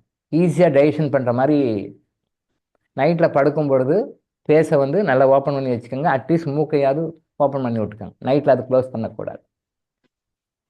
இடது கை கிழக்கு மாதிரி ஆண்கள் படுக்கணும், வலது கை கிழக்கு மாதிரி பெண்கள் படுக்கணும். 100% அப்படியே படுக்க முடியாது. அது கொஞ்சம் பறந்து படுக்கலாம், மாறி படுக்கலாம், அதெல்லாம் தப்பு கிடையாது. பட் நேச்சராக நீங்கள் எது கான்செப்ட் பண்ணணும்னா வந்து ஆண்கள் வந்து லெஃப்ட் சைடு கீழே இருக்கணும், இடது கை கீழே இருக்கணும், பெண்கள் வலது கை கீழே இருக்கணும். ஆப்போசிட் ஆப்போசிட் இருக்கிற மாதிரி ஏற்படும். சில டைமில் கொஞ்சம் மல்லாந்து படுக்கலாம், சில டைமில் கமுந்து கொடுக்கலாம், தப்பு இல்லை. அது ஜஸ்ட் கொஞ்சம் நேரம். ஆனால் அதையே தொடர்ந்து பழக்கமாக வச்சுக்கூடாது. கமுந்தே படுக்கிறது படுக்கக்கூடாது, மல்லாந்து படுக்கக்கூடாது. கொஞ்ச நேரம் படுக்கலாம், ஒரு 5 நிமிஷம் 10 நிமிஷம் படுக்கிறீங்க, ரிலாக்ஸாக பார்க்குறீங்க. பட் நிறைய பேர் நம்ம அது அவங்களுடைய லைஃப் ஸ்டைலை பற்றி விசாரிக்கும்போது, ட்ரீட்மெண்ட்டுக்காக வரும்போது, மற்ற பிரச்சனைக்காக வரும்போது கேட்டால் அவங்க சொல்லுவாங்க, சார் நான் கமுந்து படுப்பேன் சார், அப்போ தான் சார் தூக்கம் வருது. நான் மல்லாந்து படுப்பேன் சார், அப்போ தான் தூக்கம் வருது சார். அதெல்லாம் தப்பு, அப்படி படுக்கக்கூடாது. நிறைய விஷயங்கள் இருக்குது. தரையில் படுக்கிறீங்களா? எப்பவுமே தரையில் வந்து டைரெக்டாக சில பேர் வெயில் காலத்துலலாம் படுப்பாங்க, தரையிலே படுத்துக்குவாங்க. அப்படி சார் ரொம்ப இதுவாக இருக்குது சார், புழுக்கமாக இருக்குது சார், அதனால் தரையில் படுத்துக்கணும் சார். வெறும் தரையில் அப்படியே படுக்கணும். தரையில் எப்பவுமே படுக்கக்கூடாது. தரையில் அப்படி படுக்கும். ஏதாவது அட்லீஸ்ட்டு உங்களுக்கும் தரைக்கும் மத்தியில் ஏதாவது ஒரு பெட்ஷீட்டோ பாயோ வேறு ஏதாவது ஒன்று இருக்கணும். உங்களுக்கும் பூமிக்கும் மத்தியில் ஏதாவது ஒரு லிங்க் இருக்கணும். சாரி, ஒரு இன்டர்ஃபேஸ்னு ஒன்று இருக்கணும். ஏதாவது ஒன்று, ஒரு போர்வையோ பெட்ஷீட்டோ கம்பளியோ பாயோ ஏதாவது ஒன்று இருக்கணும். வெறும் தரையில் படுக்கக்கூடாது. ஈவன் எப்பேற்பட்ட கத்திரி வெயிலாக இருந்தாலும் சரி, அந்த டைமில் கீழே ஏதாவது ஒன்று போட்டு அது மேலே படும். ரொம்ப புழுக்கமாக இருக்கா, ஒரு சாதாரண பெட்ஷீட் போட்டு அது மேலே படும். அந்த துணி கொஞ்சம் அந்த கூலிங் உங்களுக்கு கொடுக்கும். பட் டைரெக்டாக இடத்துல வந்து படுக்கக்கூடாது, படுக்கிறது. ஆனால் அதே பாருங்க, நமக்கு நெக்ஸ்ட் வீக்கில் வரும், சொல்லிக் கொடுப்போம். நாம் பூமிக்கிட்டேருந்து எனர்ஜி வாங்கணும், அதை சொல்லிக் கொடுப்போம். அடுத்தடுத்த சிலபஸில் வருது. பூமிக்கிட்ட எனர்ஜி வாங்குது. அப்போ வந்து டோட்டலாக பேர் லெக்ஸ் நின்று தான் எனர்ஜி வாங்கணும். அப்போ அந்த டைமில் ஷூ சாக்ஸ் எல்லாம் கழட்டி விட்டுணும். அது காலையில் ஒரு நாளைக்கு டெய்லி ஒரு 5 நிமிஷம் எடுக்க சொல்லிக் கொடுப்போம். அது வருது, அடுத்தது இதில் வருது, சொல்லிக் கொடுப்போம் எப்படி எனர்ஜி வாங்குறது. அப்போது நம்ம ஓப்பன் காலில் செப்பல் இருக்கக்கூடாது, ஷூ இருக்கக்கூடாது, சாக்ஸ் எல்லாம் இருக்கக்கூடாது. அது வந்து ட்ராபிக்கல் கண்ட்ரிஸில். பட் மைனஸில் இருக்கிற கண்ட்ரிக்கு இது பொருந்தாது. அங்கே கொஞ்சம் டிஃப்ரெண்ட்டாக இருக்கும். அது நம்ம சொல்லுவோம், அதையும் நம்ம சொல்லுவோம். மற்ற நாடுகளில் எப்படி வந்து தரையோட தொடர்பு வச்சு அவங்கள்ட்ட எனர்ஜி வாங்குது. ஒரு 5 நிமிஷம் வாங்க. இந்த 5 நிமிஷம் அல்லது 3 நிமிஷம், நாட் மோர் தென் 5 minutes. இந்த எனர்ஜி நீங்கள் அதர் சோர்ஸஸில் மற்ற சோர்ஸில் எனர்ஜி வாங்கினா குறைஞ்சபட்சம் you have to spend nearly above 10,000. ஒரு 10,000 ரூபாய் நீங்கள் செலவு பண்ணி நியூட்ரிஷாக வாங்கி நான் நட்ஸ் சாப்பிட்றேன் சார். இப்போ நட்ஸ் சாப்பிட்ற பழக்கம் நிறைய வந்துடுச்சு. இப்போ தப்பு. அப்படியெல்லாம் வெறித்தனமாக நட்ஸ் சாப்பிட்றாங்க. இப்போ ஒரு லாயர் சொல்கிறாங்க, நிறைய ப்ராப்ளம் சொன்னாங்க. பட்டு உங்கள் வயசுக்கு இந்த ப்ராப்ளம்லாம் இருக்கவே கூடாது, இங்கே எங்கேயோ தப்பு பண்ணுறீங்க மேடம்னு. இல்லை சார், நான் கரெக்டாக பர்ஃபெக்டாக பண்ணுறேன் சார், ஆனால் எனக்கு இந்த பிரச்சனை இருக்குது சார். அப்போது சில மெடிக்கேஷன்ஸ் எல்லாம் கொடுத்தேன், எல்லாம் ஓகே, எல்லாம் ரைட் டாக்டர், நல்லா பரவாயில்ல, நல்லா தான் இருக்குது. ஆனால் மருந்தை ஸ்டாப் பண்ணிட்டோம்னா எனக்கு திருப்பி அந்த மாதிரி ப்ராப்ளம் வருது சார் அப்படின்னாங்க.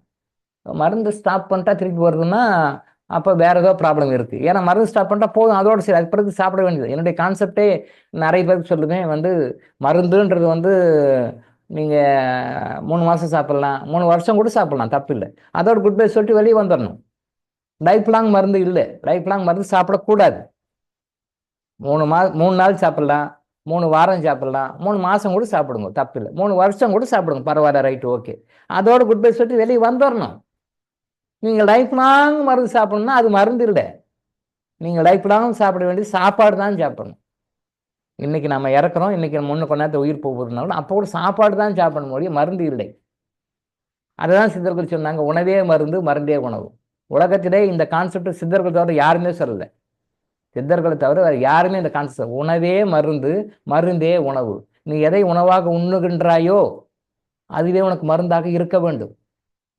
எதை நீ மருந்து என்று உண்ணுகிறாயோ, எதை நீ மருந்து என்று உண்ணுகிறாயோ அது உங்களுக்கு உணவாகவே இருக்க வேண்டும்.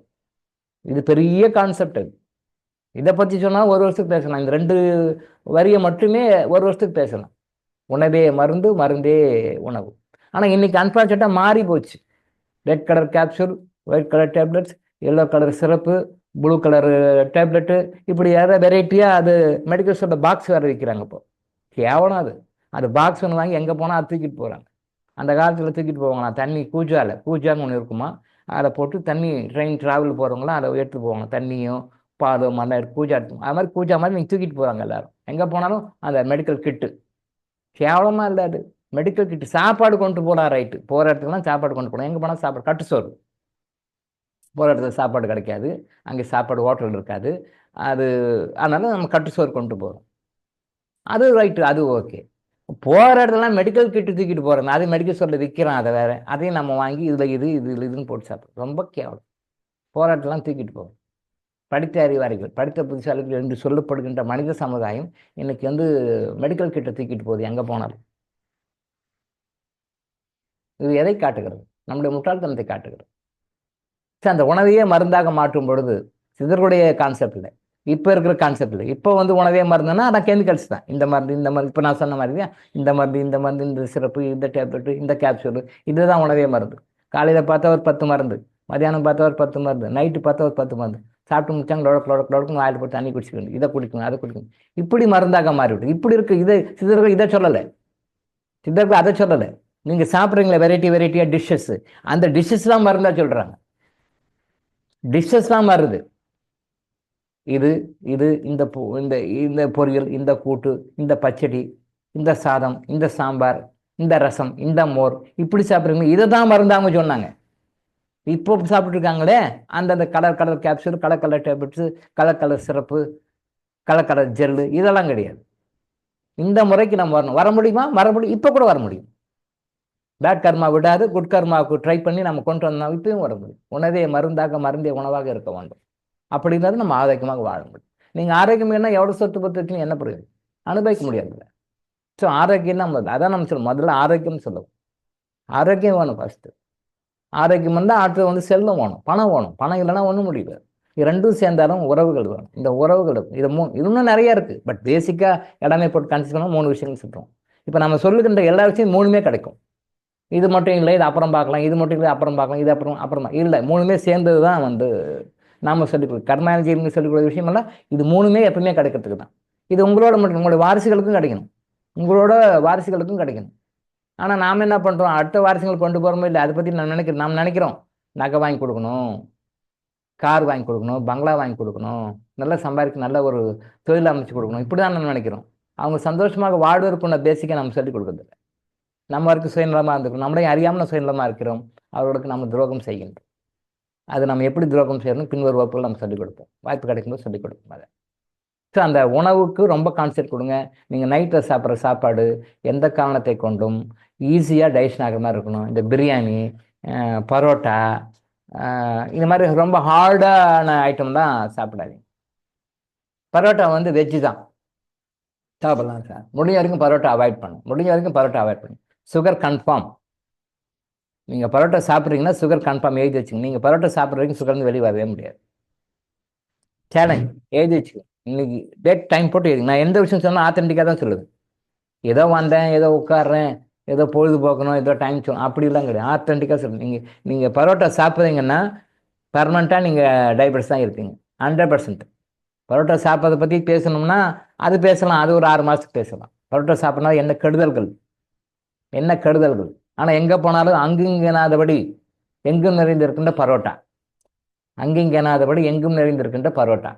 பரோட்டா தான் எங்கே போனாலும் பரோட்டா தான். அதில் எவ்வளோ பிரச்சனை வருது, எவ்வளோ கஷ்டம் வருது அப்படின்னு யாருக்கும் தெரியாது. பரோட்டா எங்கே போனாலும் பரோட்டா தான். எஸ், சப்பாத்தி சாப்பிடலாமா? சப்பாத்தி சாப்பிடலாமா? நல்ல கேள்வி கேட்டார் சார். சப்பாத்தி சாப்பிடலாமா? சப்பாத்தி வந்து நார்த் இந்தியன் ஃபுட், இங்கே கிடையாது. நம்ம சிஸ்டம் மாறி போச்சு. ஈவன் பூரி கூட வந்து தமிழ் பீப்புள் உணவு கிடையாது. பூரி, சப்பாத்தி இதெல்லாம் வந்து north Indian culture. North Indian இங்கே வந்துடுச்சு. இப்போ சர்வசாதாரணமாக தமிழர்கள் உணவுகளில் பூரியும் வந்துடுச்சு. சரி, ஓகே, சப்பாத்தி சாப்பிட்லாம், பூரியும் சாப்பிட்லாம், தப்பு இல்லை, பரவாயில்ல. இந்தியன் ஃபுட்டுன்ற வகையில் அதை அக்செப்ட் பண்ணி, தமிழ் ஃபுட்டு கிடையாது, பட் இந்தியன் ஃபுட்னு எடுத்துக்கலாம், சாப்பிட்லாம். பட் முடிஞ்ச வரைக்கும் நைட்டில் வந்து எண்ணெய் சமாச்சாரம், அது ஈஸியாக டைஜஷன் ஆகக்கூடிய விஷயங்களை மட்டும் சாப்பிடுங்க. டைஜஷன் ஆகலைன்னா நம்ம ஐட்டம் எடுத்துக்கணும். ஏன்னா பிகாஸ் நைட்டில் சாப்பாடு வந்து டைஜஷன் ஆகலைன்னா என்ன பண்ணும், சரியாக டைஜஷன் பண்ணுறதுக்கு என்ன பண்ணும், மற்ற இடத்துல பிரெயினில் மற்ற இடத்துல இருக்கிற பிளட்டெல்லாம் இழுக்கும். நான் ஏற்கனவே கூட சொல்லியிருக்கேன், சாப்பிட்ட உடனே உண்டை மயக்கம் தொண்டனுக்கு ஏன் வருதுன்னா, உள்ள பாடியில் ஸ்கேர்சிட்டி ஆஃப் பிளட்டு, குவாலிட்டியான பிளட்டு கம்மியாக இருக்குது, அந்த பிளட்டும் குவாலிட்டியான பிளட்டு கம்மியாக இருக்குது. அப்போ டைஜஷன் பண்ணி ஆகணும். சாப்பாடு உள்ளே போட்டிங்க கொண்டு வந்தாகும். அப்போ என்ன பண்ணும், அது இருக்கிறதெல்லாம் கூப்பிட்டுக்கும். அப்போ உங்களுக்கு பிளட்டு அந்த டைஜஸ்டுக்கு வந்துடுறதுனால மற்றதுலாம் அந்த ஸ்கேர்சிட்டி இருக்கும். அப்போ தூக்கமாக ஒரு சொக்கி வரும். அதே மாதிரி நைட்டில் வந்து நீங்கள் ஹெவி ஃபுட் எடுத்துக்கிறீங்க, ஹெவி மீல்ஸ் எடுத்துக்கிறீங்க அப்படின்னு சொல்லி சொன்னால், அப்போ அந்த டைஜஷன் பண்ணுறதுக்காக அந்த பிளட்டெல்லாம் அங்கே எடுத்துக்கும், உள்ளே எடுத்துக்கும். அப்போ என்ன ஆகும், டிஸ்டர்ப் ஆகும், தூக்கம் டிஸ்டர்ப் ஆகும். அப்போ தூக்கம் டிஸ்டர்ப் ஆச்சுன்னா அதோட பின்னுக்கு பல விதமாக இருக்கும். நல்லா டீப் ஸ்லீப் இருக்காது, டென்ஷன் ஆகும், எமோஷன் ஆகும், அடுத்த நாளில் வேலையில் கான்சன்ட்ரேட் பண்ண முடியாது. ஒரு சின்ன விஷயத்துக்கு கூட, சாதாரண ஒரு விஷயத்துக்கு கூட தேவையில்லாமல் டென்ஷன் ஆகும், எமோஷன் ஆகும், அதை பற்றி பேச பல அது பிரச்சனைகள் வளரும். ஸோ அடிப்படை காரணம் வந்து நமக்கு தூக்கமின்மைன்றது முக்கியமான காரணம். ஸோ நல்ல ஹெவி ஃபுட்டெல்லாம் எடுக்காதீங்க, நம்ம டயட்டை எடுத்துங்க. ஏதோ ஒரு ரிசப்ஷனுக்கு போகிறீங்க, ஒரு ஃபங்க்ஷனுக்கு போகிறீங்க, ஹெவியாக ஃபுட் கொடுத்துட்டாங்க, தவிர்க்க முடியாது சொல்ல, அது பரவாயில்ல, ஓகே, அன்னைக்கு பரவாயில்ல. அந்த மாதிரி ஹெவி ஃபுட் எடுத்தால் கூட நீங்கள் சாப்பாட்டில் என்ன சில விஷயங்களை சேர்த்துக்கிட்டால் அதை பேலன்ஸ் பண்ணிடுன்றது டெக்னிக்கு நம்ம சொல்லிக் கொடுக்கணும், ஃபியூச்சரில் சொல்லிக் கொடுக்கணும். அது உணவை பற்றி வரும்போது நம்ம அதை பற்றி சொல்லலாம். பட் இப்போ ரிசப்ஷன் போகிறீங்கன்னா நல்லா ஹெவியாக தான் கொடுக்குறாங்க, இப்போ ஹெவி மீல்ஸாக கொடுக்குறாங்க. சரி, வேறு வழியில் சாப்பிட்றோம், ஓகே. அதுக்கு சில மாற்றுலாம் இருக்குது, அதை நம்ம சொல்லுவோம், உங்களுக்கு சொல்லிக் கொடுக்குறோம். இதை பண்ணிங்கன்னா உங்களுக்கு பேலன்ஸ் ஆகிடும். ஆனால் தவிர்க்க முடியாத சூழ்நிலை இருக்கும். நாமளே பர்பஸாக வீட்டில் ரெடி பண்ணுறது, நாமளே ஹோட்டலில் ஆர்டர் பண்ணி வாங்குறது, அந்த மாதிரிலாம் வாங்கி ஹெவி மீல் சாப்பிடாதீங்க, சாப்பிட்டா தூக்கம் வராது. அதே மாதிரி நைட்டில் வந்து சில பேர் வந்து என்ன பண்ணுவாங்க, 10 வரைக்கும், 12 வரைக்கும், 1 மணி வரைக்கும் இந்த மொபைல் பார்க்குறது, டிவி ஸ்க்ரீன் பார்க்குறது, இதெல்லாம் இருக்கும். ஸோ விஞ்ஞானமே ரொம்ப, அதுவும் மொபைல் வந்த புதுசில், இப்போ இல்லை, மொபைல் வந்த புதுசுலேயே சயின்ஸ் வந்து எப்பவுமே ரொம்ப ஸ்லோவாக தான் சொல்லுவோம், ரொம்ப பொறுமையாக சொல்லுவோம், ஸ்லோவாக தான் சொல்லுவோம். ஆனால் நாம் அட்வான்ஸ் நினச்சிட்டு இருக்கோம். இல்லை, 2 hours முன்னாடியே ஸ்க்ரீன் டைம் எல்லாம் கட் பண்ணுங்க அப்படின்னு ஒரு ரிசர்ச் ரிப்போர்ட். மொபைல் வந்த காலத்துலேயே 5 வருஷத்துக்கு முன்னாடியே ஸ்க்ரீன் டைம், மொபைல் ஆகட்டும், டிவி ஆகட்டும், எல்லாமே முடிஞ்ச வரைக்கும் வந்து நீங்கள் பிஃபோர் கோயிங் டு பெட், படுக்கைக்கு போகிறதுக்கு 2 hours 2 hours முன்னாடியே அதை கட் பண்ணிவிடுங்க. ஏன்னா அப்போ தான் அதில் இருந்து நம்ம பிரெயினுக்கு வர்ற ரேஸ் எல்லாம் அப்படியே கொஞ்சம் கொஞ்சமாக செட்டில் ஆகி டவுன் ஆகிறதுக்கு 2 மணி நேரம் டைம் ஆகும். ஆனால் 2 மணி நேரத்துக்கு முன்னாடியே முடிச்சுடுங்க. நீங்கள் இப்போதைக்கு பண்ணிட்டு உடனே போய் படுத்தீங்கன்னா பிரெயின் வந்து அதை நார்மல் கன்சிஸ்டன்சி வந்து நார்மலாக வர்றதுக்கு லேட் ஆகும். அதனால் 2 hours முன்னாடி பண்ணிவிடுங்க. ரிசர்ச் ரிப்போர்ட்டே வந்திருக்கு, ஜேர்னலில் வந்திருக்கு.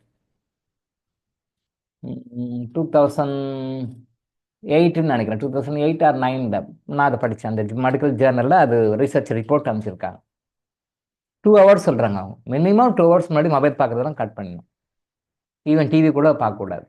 அப்போ தான் உங்களுக்கு அந்த பிரெயின் நர்வ்ஸில், பிரெயின் நியூரான்ஸ் எல்லாம் வந்து அப்படியே ஒரு கூல் டவுன் ஆகி அந்த மெலட்டோனின், செரட்டோனின் எல்லாம் கரெக்டாக சுரக்கிறதுக்கு, அந்த தூக்கம் கொண்டு வர ஹார்மோன், அந்த பிட்யூட்டரி கிளாண்ட் கரெக்டாக ஒர்க் ஆகி அந்த ஹார்மோன்ஸ், மெலட்டோனின், செரட்டோனின், நிறைய ஹார்மோன்ஸ் எல்லாம் இருக்குது, அதெல்லாம் கரெக்டாக செக்ரீட் ஆகிறதுக்கு இட் டேக்ஸ் 2 hours டைம்.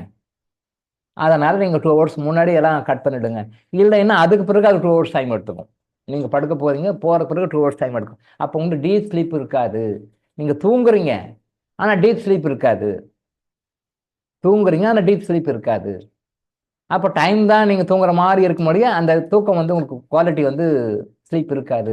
ஆனால் அப்படி பண்ணுங்க அப்படி சொல்லி போகிறோம். அது உண்மைதான், அது உண்மைதான். அதை நல்ல விஷயம் நம்ம என்ன கேட்க மாட்டோம்ல, அதை அப்படியே தூக்கி போட்டுருவோம், அவ்வளோதான். பட் இன்னைக்கு பாருங்க, படுக்கிற வரைக்கும் சுண்ணாம்பு தடவிட்டு இருக்கிறோம். படுக்கிற வரைக்கும் அது தப்பு.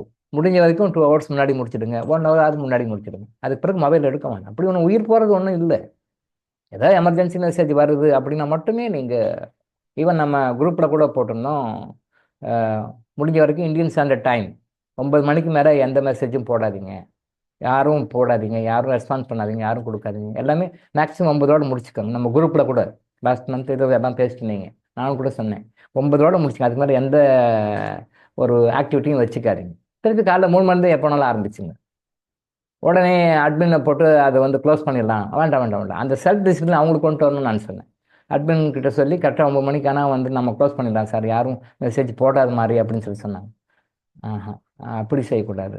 அந்த செல்ஃப் டிசிப்ளின் அவங்களுக்கே வர மாதிரி சொன்னேன். டைம் 9 ஆச்சு, இதுக்கு மேலே நான் போடக்கூடாது அப்படின்னு அந்த செல்ஃப் டிசிப்ளின் அவங்களுக்கு வரணும். அதுக்கு பிறகு போடக்கூடாது. அப்படி அந்த டிசிப்ளின் கொண்டு வந்துடணும் அப்படின்னு சொல்லி நான் சொன்னேன். அது சொல்லி மறுநாளே பார்த்தாரு சகோதரர் சாய் சாமி 10 மணிக்கு ஒரு மெசேஜ் போட்டிருக்காரு நைட்டு. அன்னைக்கு தான் சொல்கிறேன். சொல்லி மறுநாள் சாய் சாமிநாதன் சகோதரன் நைட்டு 10:30 மணிக்கு ஒரு மெசேஜ் போட்டிருக்கிறார். பரவாயில்ல, ஒன்றும் தப்பு இல்லை, அது ஒன்றும் தப்பு இல்லை. பட் அது பழக்கம் மாறிடும். அது ஆஸ் யூஷுவல் எல்லாரும் பழகிட்டோம், அந்த பழக்கத்தில் வந்துடுது. அது தவறு கிடையாது. பட் அது தப்பு நம்ம உணர்கிறோம், இம்மா நம்ம செய்ய வேண்டாம் அப்படின்னு சொல்லி தெரிஞ்சுக்கிறோம். அப்போ அதை நம்ம கரெக்டாக மாற்றிக்கிறோம். ஸோ 9 மணிக்கு மேலே நீங்கள் எதுவும் வச்சுங்க. எமர்ஜென்சி தவிர ஏதாவது எமர்ஜென்சினா போடுங்க, தப்பு கிடையாது. பட் 9 முடிச்சு திருப்பி காலைல 3 மணிக்குள்ள ஆரம்பிச்சு. இது வந்து இந்தியன் டைம் ஜோனில் இருக்கிறவங்க மெயின்டைன் பண்ணுங்க. பட் அதர் டைம் ஜோனில் இருக்கிறவங்க எப்படி பண்ணுவாங்க? அவங்க டைம் ஏரியா இருக்கும், வெவ்வேறு டைம் ஜோனில் இருக்காங்க. உலகம் முடிச்சு வெவ்வேறு டைம் ஜோனில் இருக்காங்க. அவங்களுக்கு என்ன டைம் இருக்கும்? ஸோ அவங்க போட்டது வந்து நம்மளால் அவங்க பாதிக்கக்கூடாது. அப்போ அவங்களுக்கு அன்ஈஸியாக இருக்கிற டைமில் நம்ம போடுற மாதிரி அவங்கள வந்து கொண்டு வர மாதிரி இல்லையா? நம்ம டைம் ஜோனுக்கு கரெக்ட் பண்ணிக்கிறோம். அவங்க டைம் ஜோனுக்கு அவங்க போடுறது பார்க்குறதோ கஷ்டமாக இருக்கும். சரி, அது 24 hours ஓப்பனில் வச்சுடுவோம். பட் நாம் அது ஒரு செல்ஃப் டிசிப்ளின் நாம் மெயின்டைன் பண்ணிக்கணும். 9 to 3 நம்ம வேண்டாம், ஆஃப்டர் 3 பண்ணிக்கலாம் அப்படின்ற மாதிரி நம்ம அதை மெயின்டைன் பண்ணிக்கலாம். அதில் டைம் ஜோன் இருக்கிறோன்னா போட்டோம். அதாவது செல்ஃப் டிசிப்ளின் நமக்கு வரணும், பார்த்துக்கோங்க. இந்த சுண்ணாம்பு தடவுறது, நீங்கள் ரெஸ்பான்ஸ் கொடுக்குறது, அது பார்க்க இதெல்லாம் விட்டுடுங்க. 2 இன்னொரு விஷயம் என்ன பண்ணாங்கன்னா, பார்த்துட்டு மொபைலை பக்கத்துலேயே வச்சுக்கிறாங்க, தலையங்கடியில் வச்சுக்கிறாங்க, கூடவே வச்சுக்கிறாங்க. தயவுசெய்து நான் ஏற்கனவே சொல்லிக்கிறேன், திரும்பவும் ரிப்பீட் பண்ணுறேன். ஏன் ரிப்பீட் பண்ண? உங்களுடைய மனசில் பதிஞ்சு அதை லைஃப்பில் டே டு டே லைஃப்பில் அப்ளை பண்ணணுன்றதுக்காக தான். குறைந்தபட்சம் உங்கள் 6வது வந்து அது வெளியே கொண்டு போய் வைங்க. உங்கள் மொபைலை உங்கள் ரூமில் இருந்து முடிஞ்ச வரைக்கும் 6 அடி தள்ளி, மோரலஸ் வந்து உங்களுக்கு எல்லாருக்குமே வந்து 3 to 6 அடி வரைக்கும் ஆவரேஜாக இருக்குது. கொஞ்சம் பாசிட்டிவாக இருக்குது, நெகட்டிவாக இருக்குது, அது வெவ்வேறு அலைன்மெண்ட்டில் இருக்குது. பட் இருந்தாலும் ஒரு தோராயமாக வரும். 6 அடி வச்சுக்கோங்க. நீங்கள் எங்கே இருக்கிறீங்களோ உங்கள் உடம்புலேருந்து 6 அடி தள்ளி மொபைலை வச்சுக்கோங்க. முடிஞ்ச வரைக்கும் ஆஸ் ஃபார் அஸ் பாசிபிள். அது ரிங்கு பண்ண போய் எடுத்து பேச போகிறோம், அவ்வளோதான்.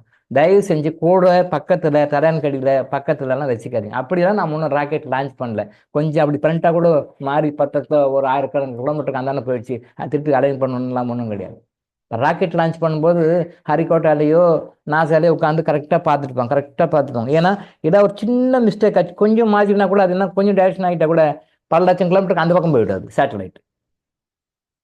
சில லட்சம் கிலோமீட்டருக்கு இந்த டைரக்ஷன் மாறிடும். அப்புறம் அதை திருப்பி அந்த ஆர்பிட்டில் கொண்டு வந்து அவங்களை உட்காருக்கு பெரிய விஷயம், ரொம்ப கஷ்டப்படுவாங்க. ஆனால் அவங்க உட்காந்து பார்க்குறாங்க, ரைட் ஓகே. நம்ம என்ன பண்ணுறோம்? நம்ம ராக்கெட்டை லான்ச் பண்ணுறோம், ஒன்றும் கிடையாது. சும்மா வெட்டியாக டைம் பொழுது பார்க்குறோம். நம்மளுக்கு நாமளே ஆப்போசிட் இருக்கிறோம், அவ்வளோதான். பட் அதுக்கு வந்து நம்ம கரெக்டாக பக்கத்துலேயே இருந்து ராக்கெட் லான்ச் பண்ண மாதிரி நம்ம ரொம்ப எல்லாம் பந்தாரெல்லாம் பண்ணிக்க வேண்டிய தேவையில்லை. நம்ம சயின்டிஸ்ட் எல்லாம் கிடையாது. ராக்கெட் கரெக்டாக போயிட்டு கரெக்டாக ஆர்பிட்டில் போய் உட்காந்துருக்கணும். கொஞ்சம் மிஸ் பண்ணிட்டா கூட அது திருப்பி கொண்டு வரது ரொம்ப கஷ்டம். அவங்களுக்கும் நமக்கும் வித்தியாசம் இருக்குது. அதனால் மொபைல் தாராளமாக ஒரு 6 அடி தள்ளி வைங்க. ஒரு 6 அடி தள்ளி போயிட்டோம். அப்புறம் ஃபோன் வச்சுன்னா ரிங்கு வால்யூம் வைக்கிறது, கேட்க பிறகு எடுக்கும். ஸோ இன்னிலேருந்து தயவு செஞ்சு மொபைலை கூட வச்சுக்காதீங்க. பிகாஸ் நீங்கள் மொபைலை வச்சுட்டீங்கன்னா அதில் வர ரேடியேஷன் உங்கள் ஆறாவை பாதிக்கும், ஃபிசிக்கல் பாடியை பாதிக்கும், பிரெயினை பாதிக்கும், டீப் ஸ்லீப் வராது. இப்போ இதெல்லாம் ஏன் சொல்லிட்டு இருக்கோம்னா, நீங்கள் டீப் ஸ்லீப் வராமல் இருந்து சஃபர் ஆகி என்னால் நைட்டில் சரியாக தூக்கம் வரல, காலையில் என்ன எழ முடியல, என்ன கிளாஸில் வர முடியலன்னு சொல்கிறீங்க இல்லையா? அதுக்காக தான் இதெல்லாம் ஒன்று நோண்டி ஒன்று சொல்லிட்டு இருக்கோம். எங்கெல்லாம் தப்பு பண்ணுறோன்றது சொல்லிட்டு இருக்கோம். தயவு செய்து மொபைல் ஃபோனை கூட வச்சுக்காதீங்க. ஒரு 6 அடி தள்ளி அதை மினிமம் 6 அடி. மினிமம் 6 அடி. மிச்சம் ஒரு 10 அடிக்கு தடிக்கும் ஓகே, 10னா பெஸ்ட்டு. 6 மினிமம் வச்சுக்கோங்க. 6 to 10 அடி அப்ராக்சிமேட்டாக. அளந்துருக்க வேண்டாம், ஒரு தோராயமாக வைங்க. அப்படி வச்சிருங்க, நல்ல டீப் ஸ்லீப் வரும். செஞ்சு பாருங்க, உங்களுக்கே வித்தியாசம் தெரியும். இவ்வளோ விஷயம் இருக்கா? எஸ், விஷயம் இருக்கு. தூக்க மாத்திரை தயவு செஞ்சு போடாதீங்க. தயவு செஞ்சு தூக்க மாத்திரை போடாது. தூக்க மாத்திரை போடுறவங்க நைட்டில் படுக்க போகும்போது பால் இருக்குது, சுத்தமான பால், சரி என்ன கிடைக்கிற பாலை குடிச்சிக்கோங்க. அந்த பாலில் சில மூலிகைகள் இருக்குது, வேணா நான் ஃபியூச்சரில் சொல்கிறேன். அந்த மூலிகைகளை வாங்கி அதில் நீங்கள் கலந்து குடிச்சிங்கன்னா நேச்சராக உங்களுக்கு தூக்கம் வந்துடும். உடம்புக்கும் நல்லது, நரம்புக்கும் நல்லது, ஆரோக்கியத்துக்கும் நல்லது, மனசுக்கும் நல்லது, இயற்கையாக தூக்கம் வரும். அந்த மாதிரி தூங்க, அது வந்து நைட்டில் தூங்கும்போது குடிக்கிற பானமாக வைத்துக்கொள்ளும். எஸ், அதுக்கு மேலே நைட்டெல்லாம் மிட் நைட்டெல்லாம் எதுவும் சாப்பிடாதீங்க. பழம் சாப்பிட்றத பற்றி ஒரு நைட்டில் வந்து வாழைப்பழம் சாப்பிட்லாம், நைட்டில் வாழைப்பழம் சாப்பிட்லாம். அது சாப்பிட்ட பிறகு வந்து ஒரு 2 hours கழிச்சு 1 hour கழிச்சு வாழைப்பழம் சாப்பிட்லாம். ஒரு கான்செப்ட் இருக்குது, தப்பான கான்செப்ட் அது. எப்பயுமே எந்த படமாக இருந்தாலும் சாப்பாட்டுக்கு முன்னாடி தான் சாப்பிடணும், சாப்பாட்டுக்கு பிறகு சாப்பிடக்கூடாது. இப்போ நீங்கள் நிறைய பேர் அதை ஃபாலோ பண்ணுறாங்க, தப்பாக ஃபாலோ பண்ணுறாங்க. நைட்டில் சாப்பிட்றாங்க, ஒரு 8 மணிக்கு சாப்பிட்றாங்கன்னு வச்சுங்களேன். ஒரு 8 மணிக்கு சாப்பிட்றாங்க, ஒரு 9 மணி மாதிரி வாழைப்பழம் சாப்பிட்றாங்க. இது நிறைய பேர் பண்ணுறாங்க. யாரெல்லாம் பண்ணாங்க? இந்த கான்ஸ்டிபேஷன் ப்ராப்ளம் இருக்கிறவங்க வந்து வாழைப்பழம் சாப்பிட்ற பழக்கம் வச்சுருக்குறாங்க. அது நைட்டில் வந்து சாப்பிட்ட பிறகு சாப்பிட்டா நல்லது. சாப்பிட்டா கொஞ்சம் அவங்களுக்கு ரிலீஃப் இருக்கும், தப்பில்லை, அது கரெக்டு தான். ஆனாலும் அவங்க அந்த சாப்பிட்ற ப்ராசஸ் இருக்குது பார்த்தீங்கன்னா, வாழைப்பழம் சாப்பிட்றது 2 hours கழிச்சு சாப்பிட்றாங்க, முன்னாடி சாப்பிட்றாங்க. இதில் உள்ள வேறு சில நெகட்டிவ் எல்லாம் நடக்குது. அதை பற்றி பின்னாடி வேணால் சொல்லலாம். இப்போ நான் சுருக்கமாக விஷயத்தை மட்டும் சொல்ல வரேன். அது சில நெகட்டிவ்ஸ் எல்லாம் நடக்கும். அந்த நெகட்டிவ் அதுக்கு இவங்களுக்கு தெரியாது, உள்ள என்ன நெகட்டிவ் நடக்குதுன்னு தெரியாது. இவங்க வந்து சாப்பிட்டா கொஞ்சம் காலைல மோஷன் ஃப்ரீயாக போகுது சார் அப்படின்னு மட்டும்தான் அந்த வகையில் ரைட்னு நினைக்கிறாங்க. உள்ளே நடக்கிற விஷயம் தெரியாது. பின்னாடி இப்போ நேரப்பற்றாக்குறையினால பின்னாடி எப்போயோ வாய்ப்பு கிடைக்கும்போது நம்ம சொல்கிறோம். பட் இப்போ அந்த தப்பை செய்யாதீங்க. வாழைப்பழத்தை முன்னாடி சாப்பிடுங்க. அப்போ நைட்டு வந்து ஒரு 8 மணிக்கு டின்னர் சாப்பிட்றீங்க அப்படின்னா ஒரு 1 hour முன்னாடி சாப்பிடுங்க. இல்லை நைட்டு ஒரு 7 மணிக்கு சாப்பிட பாருங்க, வாழைப்பழத்தை ஒரு 1 hour முன்னாடி சாப்பிடுங்க. ஒரு 6 மணிக்கு மாதிரி சூரியன் அஸ்தமனமான உடனே சாப்பிடுங்க. சூரியன் அஸ்தமனம் ஒரு 1 hour சாப்பிட்றதுக்கு ஒரு 1 hour 1.5 hour முன்னாடி வாழைப்பழத்தை சாப்பிடுங்க. அதுக்கு பிறகு இரவு உணவு சாப்பிடுங்க. அதுக்கு பிறகு நீங்கள் மற்ற ரொட்டீனாக வர மாதிரி வரலாம். இங்கே நான் என்ன கரெக்ஷன் சொன்னேன் பார்த்தீங்களா? கர்மானஜி ஹீலிங் சொல்கிறதுக்கும் மற்ற சித்த முறை மருத்துவர்கள் இருக்கிறவங்க சொல்கிறதுக்குமே வித்தியாசம் ஆகும். ஏன்னா கர்மானஜி ஹீலிங்கும் சித்த முறை மருத்துவம் தான் சொல்லுது, ஆயுர்வேத மருத்துவம் சொல்லுது. பட் அவங்கள விட இன்னும் ரொம்ப ரொம்ப ரொம்ப டீப்பாக போய் இன்னும் ஃபைன் டியூன் பண்ணி சொல்லுது. சித்த முறை மருத்துவம் ஆயுர்வேத மருத்துவம் என்ன சொல்கிறாங்களோ அதுலேயும் வந்து சில விஷயங்கள் கரெக்ட் பண்ணி சொல்லும்போது இன்னும் ஃபைன் டியூனிங் தான். அது இன்னமும் ஃபைன் டியூன் பண்ணி அதை இன்னும் ரொம்ப டீப்பாக உங்களுக்கு அக்யூரேட்டாக கொடுக்கும், அதை விட இன்னும் அக்யூரேட்டாக கொடுக்கும். ஸோ பழம் சாப்பிடுங்க, வாழைப்பழம் சாப்பிடுங்க, தப்பு இல்லை. அதே மாதிரி அதை நைட்டில் சாப்பிட்றதுக்கு முன்னாடி சாப்பிடுங்க. தயவு செஞ்சு சாப்பிட்றதுக்கு பிறகு பழம் சாப்பிட்ற பழக்கம் வச்சுருக்குங்க. முன்னாடி சாப்பிடுங்க, ஒரு 1 hour 1.5 hour முன்னாடி சாப்பிட்டு அதுக்கு பிறகு பழம் சாப்பிடுங்க. இதில் வந்து உங்களுக்கு நிறைய பெனிஃபிட்ஸ் அதிகமாக இருக்கும், தீமைகள் சுத்தமாக எதுவுமே இல்லை. நீங்கள் முன்னாடி சொன்ன மாதிரி சாப்பிட்டதுல சில தீமைகள் இருக்குது, அது உங்களுக்கு தெரியாது. பட் அதை கூட டோட்டலாக இதில் அவாய்ட் பண்ணிடுறோம். இதில் முழுக்க நன்மைகள் மட்டுமே, தீமைகள் கிடையாது. அதனால் எப்பயுமே எந்த பழம் சாப்பிட்டாலுமே சாப்பாட்டுக்கு முன்னாடி சாப்பிடுங்க. திரும்பவும் நிறைய டைம் சொல்லியிருக்கேன், நான் புக்லையும் எழுதியிருக்கேன். பழம் சாப்பிடும்பொழுது ஒரு நேரத்துக்கு ஒரு பழம் தான் சாப்பிடணும், ஒரு நேரத்துக்கு ஒரே பழம் தான் சாப்பிடணும்.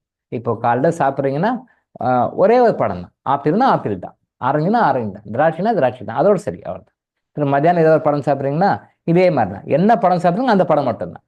நைட்டில் சாப்பிட்றீங்கன்னா அது ஏதாவது ஒரு வெரைட்டி மட்டும் தான் சாப்பிடணும், இன்னொரு வெரைட்டி சேர்த்தக்கூடாது. ஆனால் இன்னைக்கு பாருங்கள் ரிசப்ஷனில் ஃபங்க்ஷனில் பாருங்கள், மிக்ஸ்டு ஃப்ரூட் ஜூஸ், அந்த சாலட், மிக்ஸ்டு ஃப்ரூட் சாலட் எல்லாம் இப்போ 7-8 பழத்தையும் கலந்து மிக்ஸ் பண்ணி கொடுப்பாங்க. அது ஒன்று குச்சி ஒன்று சொக்கும் குத்தி சாப்பிடுவாங்க. தெரியல மக்கள், அது ஒரு ஸ்டைலாக அவங்களும் கொடுக்குறாங்க, அது ஸ்டைலாக இவங்களும் கொடுக்குறாங்க, இவங்களும் வாங்க அப்படியே உட்காந்து ஒன்று ஒன்றா குத்தி சாப்பிட்டுருக்கலாம். தப்பு. ஒரு நேரத்துக்கு ஒரு பழம் மட்டும்தான் சாப்பிடணும். மற்ற சாப்பிட்டா என்ன ஆகும்? எல்லாம் உன்னை போய் நான் அடிக்கடி சொல்ல முடியாது, உன்னால் நான் கேட்டேன், நான் நீ கேட்டேன், ஒன்று எல்லாம் இன்டர் கிராஸ் பண்ணி ஒரு எனர்ஜியும் உங்களுக்கு உள்ளே போகாது. நீங்கள் பழம் சாப்பிட்றது சத்து நல்லது அப்படின்னு நினச்சி சாப்பிட்றீங்க, ஆனால் அதனுடைய பாசிட்டிவ் எனர்ஜி எதுவுமே உள்ளே போகாது. கொஞ்சம் நெகட்டிவும் நடக்கும், சில நெகட்டிவான விஷயங்கள் நடக்கும். இதை வந்து நான் அப்ளை பண்ணி பார்த்தா அது என்ன மாதிரி பிரச்சனை படுது நான் ப்ராக்டிக்கலாக அனுபவித்து பார்த்துருக்கேன் நானே. இந்த மாதிரி மிக்சடு ஃப்ரூட் ஜூஸ் சாப்பிட்டா சாஸ்திரங்களில் இது மறுக்கப்படுகிறது, மருத்துவ சாஸ்திரங்களில் மறுக்கப்படுகிறது, சித்தர்கள் சாஸ்திரங்கள் மறுக்கப்படுகிறது. ஆனால் இது சாப்பிட்டா என்ன பண்ணும் அப்படின்னு ஒரு நாள் சாப்பிட்டு அன்னைக்கு பட்ட பாடு எனக்கு தெரியும். அது உணர்வதற்காக நான் பார்த்தேன். அது மாதிரி ட்ரை பண்ணால் ரைட் ஓகே. எகெயின் கன்ஃபார்ம் பண்ண 2 டைம் பண்ணேன், 3 டைம் அதோடு விட்டேன். அதோடு சரி ரைட், இது கன்ஃபார்மாக அது வந்து தப்பு பண்ணுது அப்படின்னு. மிக்சர் ஃப்ரூட் ஜூஸ் இந்த பிரச்சனை பண்ணுதுன்றது ஆதாரபூர்வமாக சொல்லுவதோடு இல்லாமல் அதை அனுபவபூர்வமாக நானும் பார்த்துருக்கேன். ஆனால் அதனால பின்விளைவுகள் வந்து யாருக்கும் தெரியல, அவ்வளோதான். அது நான் உணர்ந்துருக்கிறேன், நீங்கள் உணரல, அவ்வளோதான். ஆனால் உணர்ந்தாலும் உணர்ந்தாலும் அது நடக்கும். பட் எதனாலும் உங்களுக்கும் தெரியாது, சாப்பிடாதீங்க. பட் எதனாலும் எனக்கு தெரியும், நான் சொல்கிறேன் உங்களுக்கு. மிக்சர் ஃப்ரூட் ஜூஸ் சாப்பிடாதீங்க. நீங்கள் கடைக்கு ஃப்ரூட் ஜூஸ் கடைக்கெல்லாம் போனால் கூட மிக்சர் ஃப்ரூட் ஜூஸ் கொடுங்கன்னு ஆர்டருக்கு கொடுக்காதீங்க. தனியாக ஏதாவது ஒரு ஜூஸ் சாப்பிடுங்க. ஒன்று ஆப்பிள், திராட்சைனா திராட்சை, ஏதோ அன்னாசின்னா அன்னாசி, எது வேணால் தனியாக சாப்பிடுங்க. மிக்சர் ஃப்ரூட் ஜூஸ் சாப்பிடாதீங்க. அதே மாதிரி மிக்சடு ஃப்ரூட்லேயும் சாப்பிடாதீங்க. Mixed fruit salad, yes, mixer fruit salad அதெல்லாம் சாப்பிடாதீங்க, தப்பு. உள்ளே போய் நிறைய டைஜஸ்டிவ்ல நிறைய ப்ராப்ளத்தை கிரியேட் பண்ணி நோய்களை உருவாக்குகின்றன. இதுதான் புரிஞ்சுக்கணும், நோய்களை உருவாக்குகின்றன. இதுதான் சொல்லுவாங்க அந்த காலத்தில், பிள்ளையார் பிடிக்க போய் குரங்கு பிடிச்ச கதை. என்ன பிடிக்க போனது என்ன பிள்ளையார், ஆனால் முடிஞ்ச வந்து என்ன குரங்கு. என்னடா பிள்ளையார் தான் பிடிக்க ஆரம்பித்தோம், கடைசியில் குரங்கு வந்து நிற்குது. அதே மாதிரி நாம் நல்லதுன்னு நினச்சி நம்ம சாப்பிட்றோம். ஆனால் போய் நல்லது பண்ணாமல் இருந்தால் கூட பரவாயில்ல, கெடுதல் பண்ணுது, கெடுதல் பண்ணுது, நோய்களை உருவாக்குகிறது. உங்களால் கண்டுபிடிக்க முடியாத, டயக்னோஸ் பண்ண முடியாத நோய்களை உருவாக்குகின்றது. எப்படி? இந்த மிக்சர் ஃப்ரூட் சாப்பிட்றது தெரியாமல் பண்ணிட்டு இருக்காங்க. படித்தவங்களே பண்ணுறாங்க, படிச்சிருக்காங்க, இதை படிக்கல. ஆனால் தயவுசெய்து இதுக்கு மேலே வந்து mixed fruit juice, mixed fruit salad எல்லாம் சாப்பிடாதீங்க. சார் ரிசப்ஷனில் வச்சுருக்கான் சார், வச்சுருக்கிறான், ஓகே. அதுக்காக நீங்கள் சாப்பிட்டு உடம்பு கற்றுக்குறீங்களா? கற்றுக்க மாட்டீங்க, உங்கள் சாய்ஸ். அதே மாதிரி நைட்டில் எப்பயுமே சாப்பிடக்கூடாது. அதையும் ஸ்பெசிஃபிக்காக நைட்டில் ஐஸ்கிரீம் சாப்பிடாதீங்க. ரிசப்ஷனில் போங்க, தப்பு தான் பண்ணுறான், அதுக்கு நாம் ஒன்றும் பண்ண முடியாது. அதுக்கு அவங்களுக்கு யாருக்கு நல்ல கருமா இருக்கோ அவன் தான் அதை ஃபாலோ பண்ணுவான். இல்லைன்னா எல்லாம் தான் பார்ப்போம். ஐஸ்கிரீம் எப்பயுமே சாப்பிடக்கூடாது.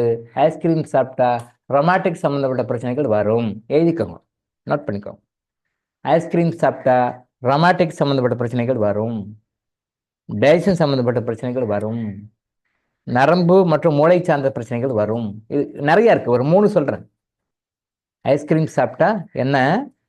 ரொமாட்டிக், இந்த கை கால் வலி, மூட்டு வலி, இந்த ஜாயிண்ட் பெயின் இதெல்லாம் சொல்லுவாங்க இல்லையா, இது வரும், சத்தியமாக வரும்.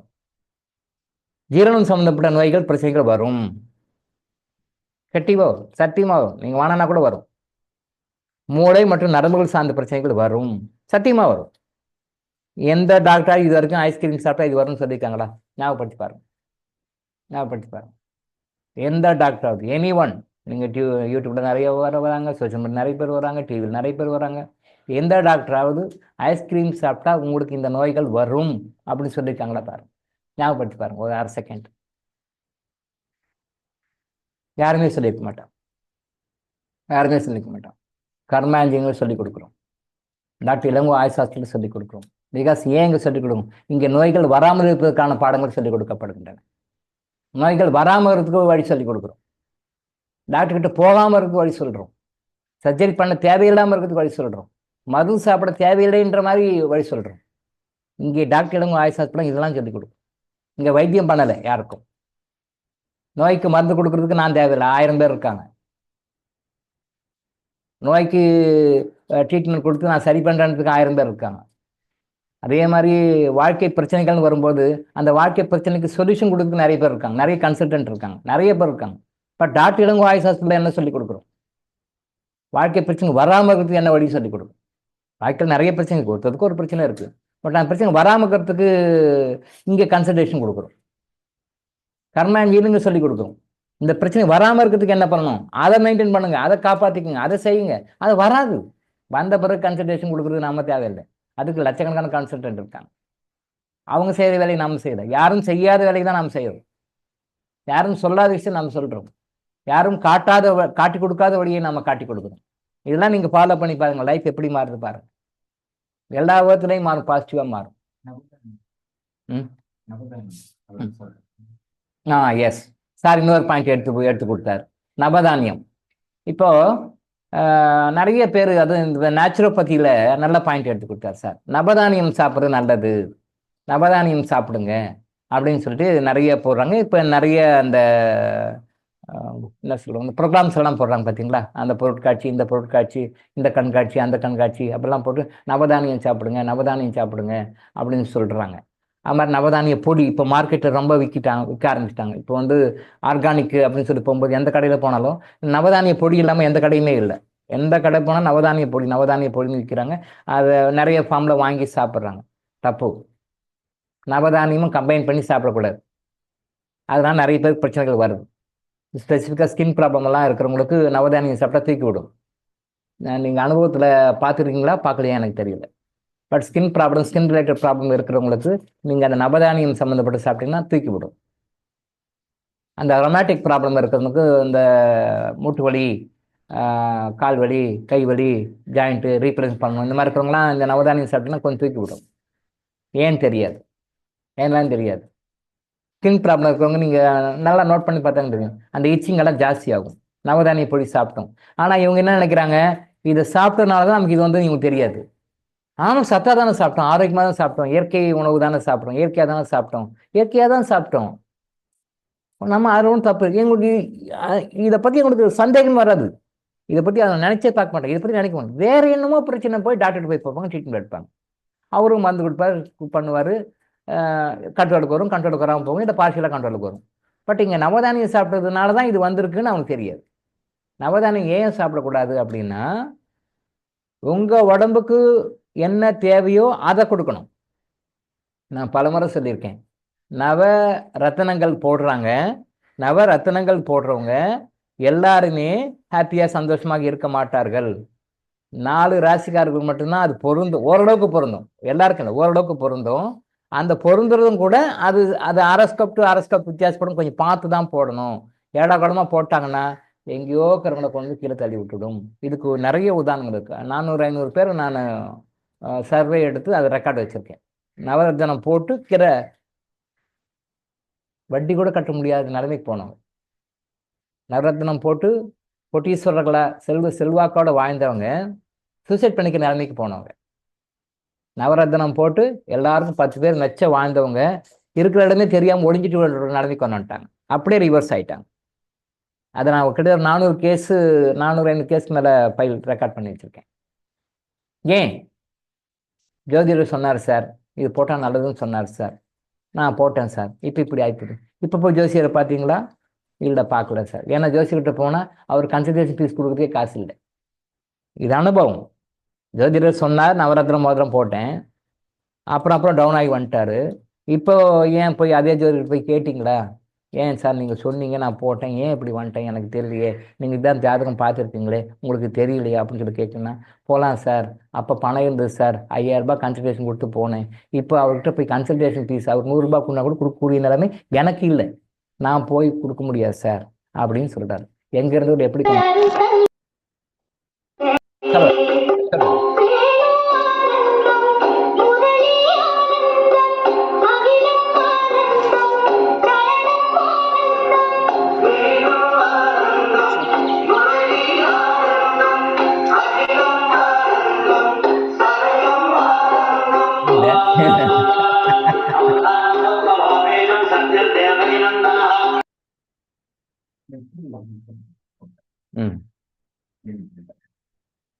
ஏன் எதுக்கு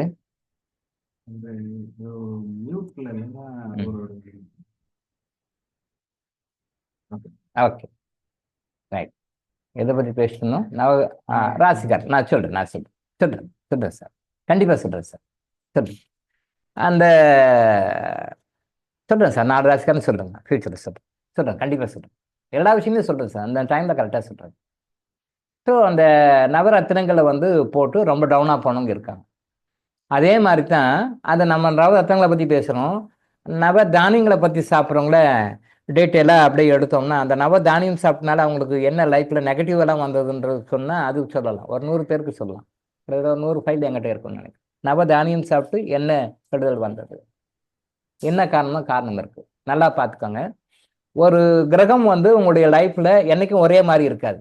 ஏற்கனவே சொன்ன விஷயம் திருப்பி ஃபைன் டியூன் பண்ணி சொல்கிறேன், திருப்பி மைண்டில் வச்சுக்கோங்க. இப்போ வருகின்ற சனி பெயர்ச்சி உங்களுக்கு நல்லது. அடுத்த 2 வருஷம் கழிச்சு வர்ற சனி பெயர்ச்சி உங்களுக்கு நெகட்டிவ்.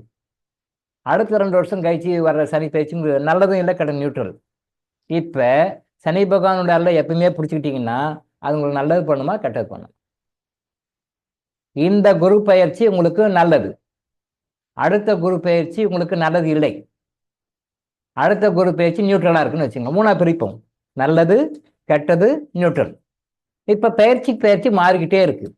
அப்போ இந்த நேரத்துல இவருடைய அருள் வேணும் அப்படின்னு சொல்லிட்டு இப்ப சனி பகவான் உங்களுக்கு எகெயின்ஸ்டா இருக்கிறாரு, அவரை கூல் பண்ணணும், அதனால ப்ளூ சஃபேர் போடுங்கன்னு சொல்றாரு. நல்லது, ஓகே. இப்போ உங்களுக்கு எகெயின்ஸ்டா இருக்கிறாரு, அவரை கூல் பண்றதுக்காக நீங்க போடுங்கன்னு சொல்றீங்க. ஓகே, இவர் ரிசல்ட் வரும். இப்போ அடுத்த ஒரு பெயர்ச்சியில உங்களுக்கு ஃபேவரா இருக்கிறாரு, அப்ப நீங்க அந்த நகையை அந்த ஸ்டோன் ப்ளூ சஃபேர் நீங்க போட்டுட்டீங்கன்னா உங்களுக்கு நன்மையா தீமையா?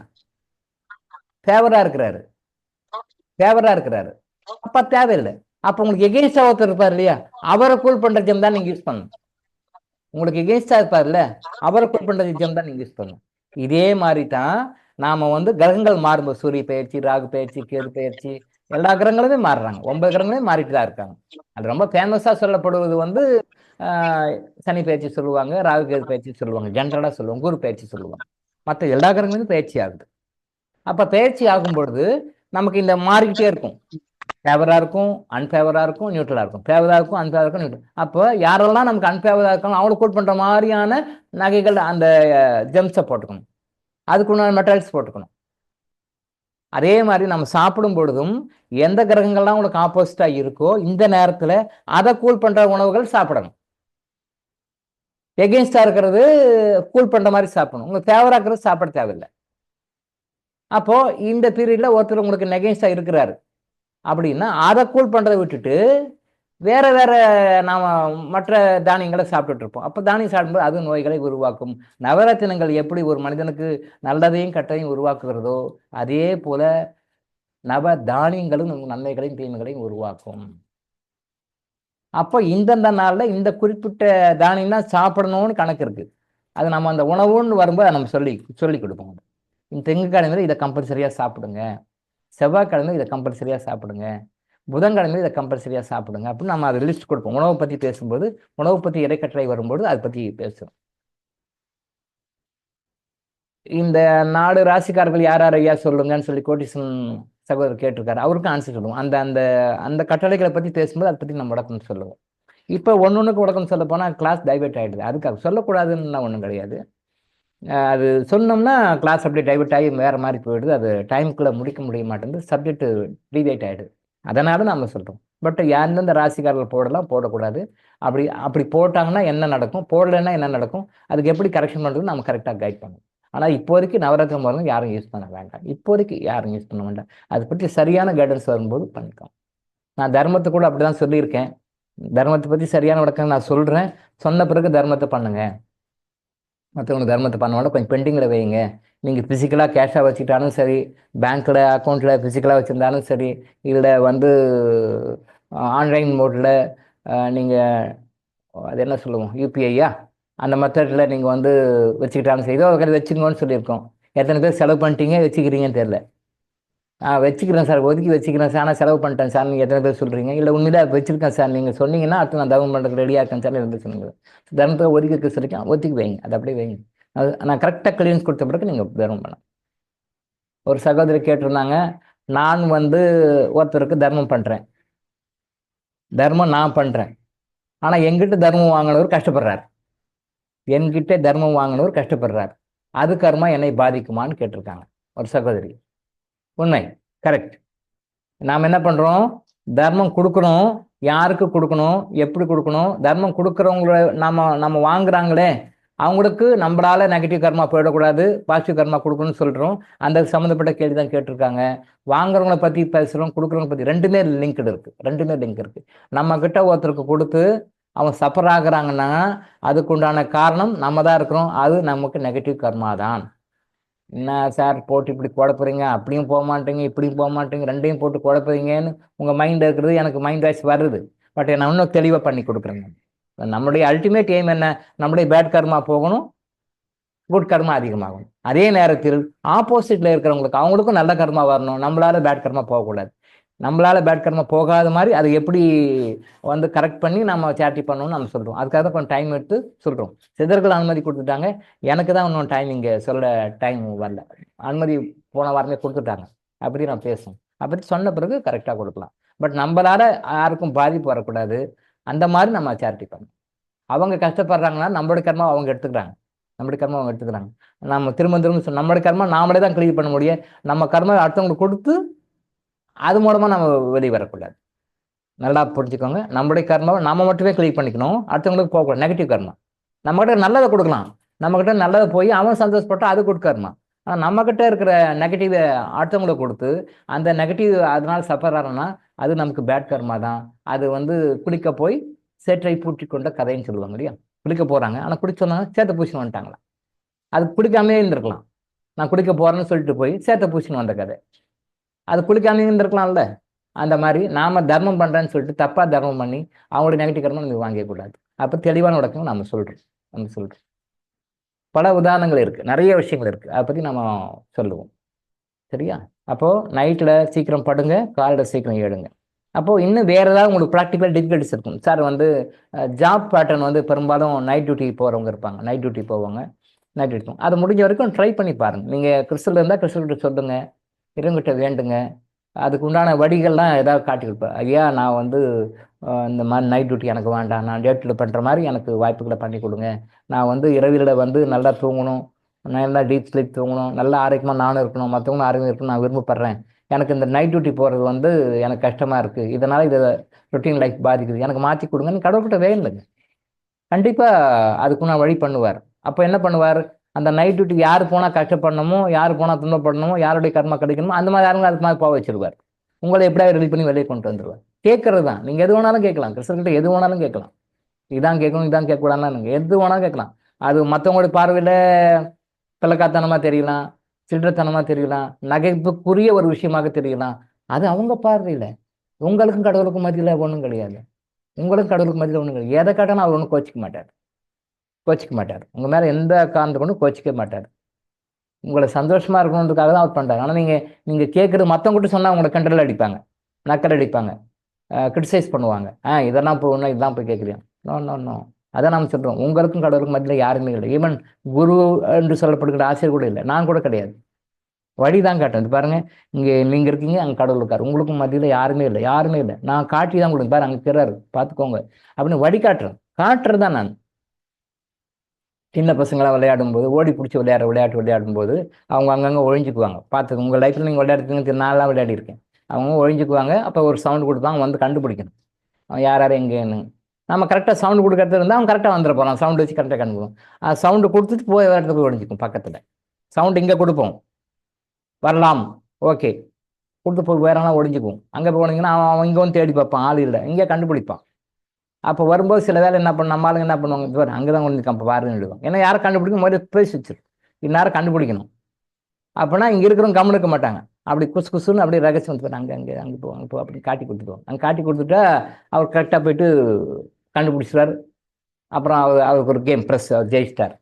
கண்டுபிடிக்கப்பட்ட தோத்துட்டார். அவர் தோத்துட்டார், கண்டுபிடிச்சவர் ஜெயிச்சிட்டார். அந்த விளையாட்டு வரும். அதே மாதிரி இந்த பாருங்க, கடவுள் இங்கே இருக்கார், இப்படி இருக்கார், இந்த ஃபார்மில் இருக்கார் அப்படின்னு சொல்லி நம்ம காட்டி கொடுக்கணும், ஒளிஞ்சிருந்து காட்டி கொடுக்குறோம். நீங்கள் கரெக்டாக போய் கப்புன்னு பிடிச்சிடணும் அவரை, நீங்கள் போய் பிடிச்சிக்கணும். இந்த வழி தான் நம்ம லைஃப்பில் ஃபாலோ பண்ண வேண்டிய வழி. நீங்கள் அவர்கிட்ட கேளுங்க, உங்களோட லைஃப்பில் எந்த பிரச்சனை இருந்தாலும் கேளுங்க. கிறிஸ்டல் எனக்கு இந்த மாதிரி பிரச்சனை இருக்குது, இது இப்படி வரணும். டாக்டர் காலையில் எழுங்கன்னு உயிரை வாங்குறாரு, என்ன பண்ண ஒன்றும் புரியல, இதே மொக்க போடுறாரு.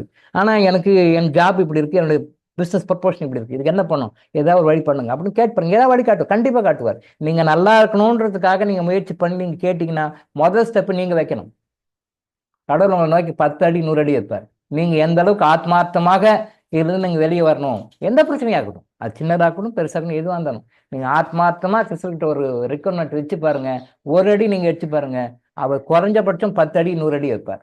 நீங்கள் எந்த அளவுக்கு ஆத்மாவை கேட்குறீங்க பொறுத்து, 10 அடியா 20, 30, 40, 50, 100 அப்படின்றது நீங்கள் எந்த அளவுக்கு டெடிக்கேட்டடாக கேட்குறீங்கிறத பொறுத்து அத்தனை அடி எடுத்து வைப்பார். ஸ்டெப்பு நம்ம தான் எடுத்து வைக்கணும். முதல்ல அடி நம்ம, இதுக்காக கர்மா நமது, நம்ம எடுத்து வச்சோம்னா அவர் வந்துடுவார். வாழ்க்கையில் எதுவாக இருந்தாலும் அல்டிமேட் எய்ம் வாழ்க்கையில் சந்தோஷமா இருக்கணும். அதான் மேட்ரு. இதுக்கு ஆப்போசிட்டாக எது நடந்தாலும் அது வந்து நீங்கள் டிவைன் கிட்ட கேட்கணும். யார்கிட்டையும் போய் கேட்க தேவை, எந்த கன்சிடர் ஈவன் எங்கிட்ட கூட கேட்க தேவை, அதுக்கிட்ட கேளுங்க ஆன்சர் வரும். அதுக்கிட்ட கேளுங்க ஆன்சர் வரும். உங்களுக்கு அங்கேயும் கேட்டு ஆன்சர் வரலைன்னா நான் கைட் பண்ணுறேன். ஏன் வரல, எப்படி கேட்டீங்க, எப்படி தப்பாக கேட்டீங்க, எப்படி சரியாக கேட்டீங்க, ஏன் ஆன்சர் வரல, நான் கைட் பண்ணுறேன். பட் கேளுங்க, எதுவாக இருந்தாலும் கேளுங்க, ஆன்சர் வரும். ஆன்சர் வரும், கண்டிப்பாக வரும். அதை பற்றி அவ்வளோ விஷயம் இருக்குது. நான் தான் சொன்னேன், கிறிஸ்டலை பற்றி 2% தான் சொல்லிக்கணும், 98% சொல்லல. அவ்வளோ விஷயம் இருக்குது. காலையில் நீங்கள் எழுந்துட்டீங்க அப்படின்னா திருப்பி பகலில் தூங்கக்கூடாது. 4 வகைக்காரங்களை மட்டும் தான் பர்மிஷன் சொல்லியிருக்கோம். உங்களுக்கு தெரியும், பழைய ஸ்டூடெண்ட்ஸ்க்கு தெரியும், புதுசாக தெரியாது, பழையவங்களுக்கெல்லாம் தெரியும். 4 பேர் மட்டும்தான் அனுமதிக்கப்பட்டவர்கள். அதை தவிர மற்றவங்கெல்லாம் இருக்கும். அப்போ நீங்கள் காலைல விடிகாலம் எழுந்து நைட்டில் தான் திருப்பி தூங்கணும், மொழி பகலில் தூங்கக்கூடாது.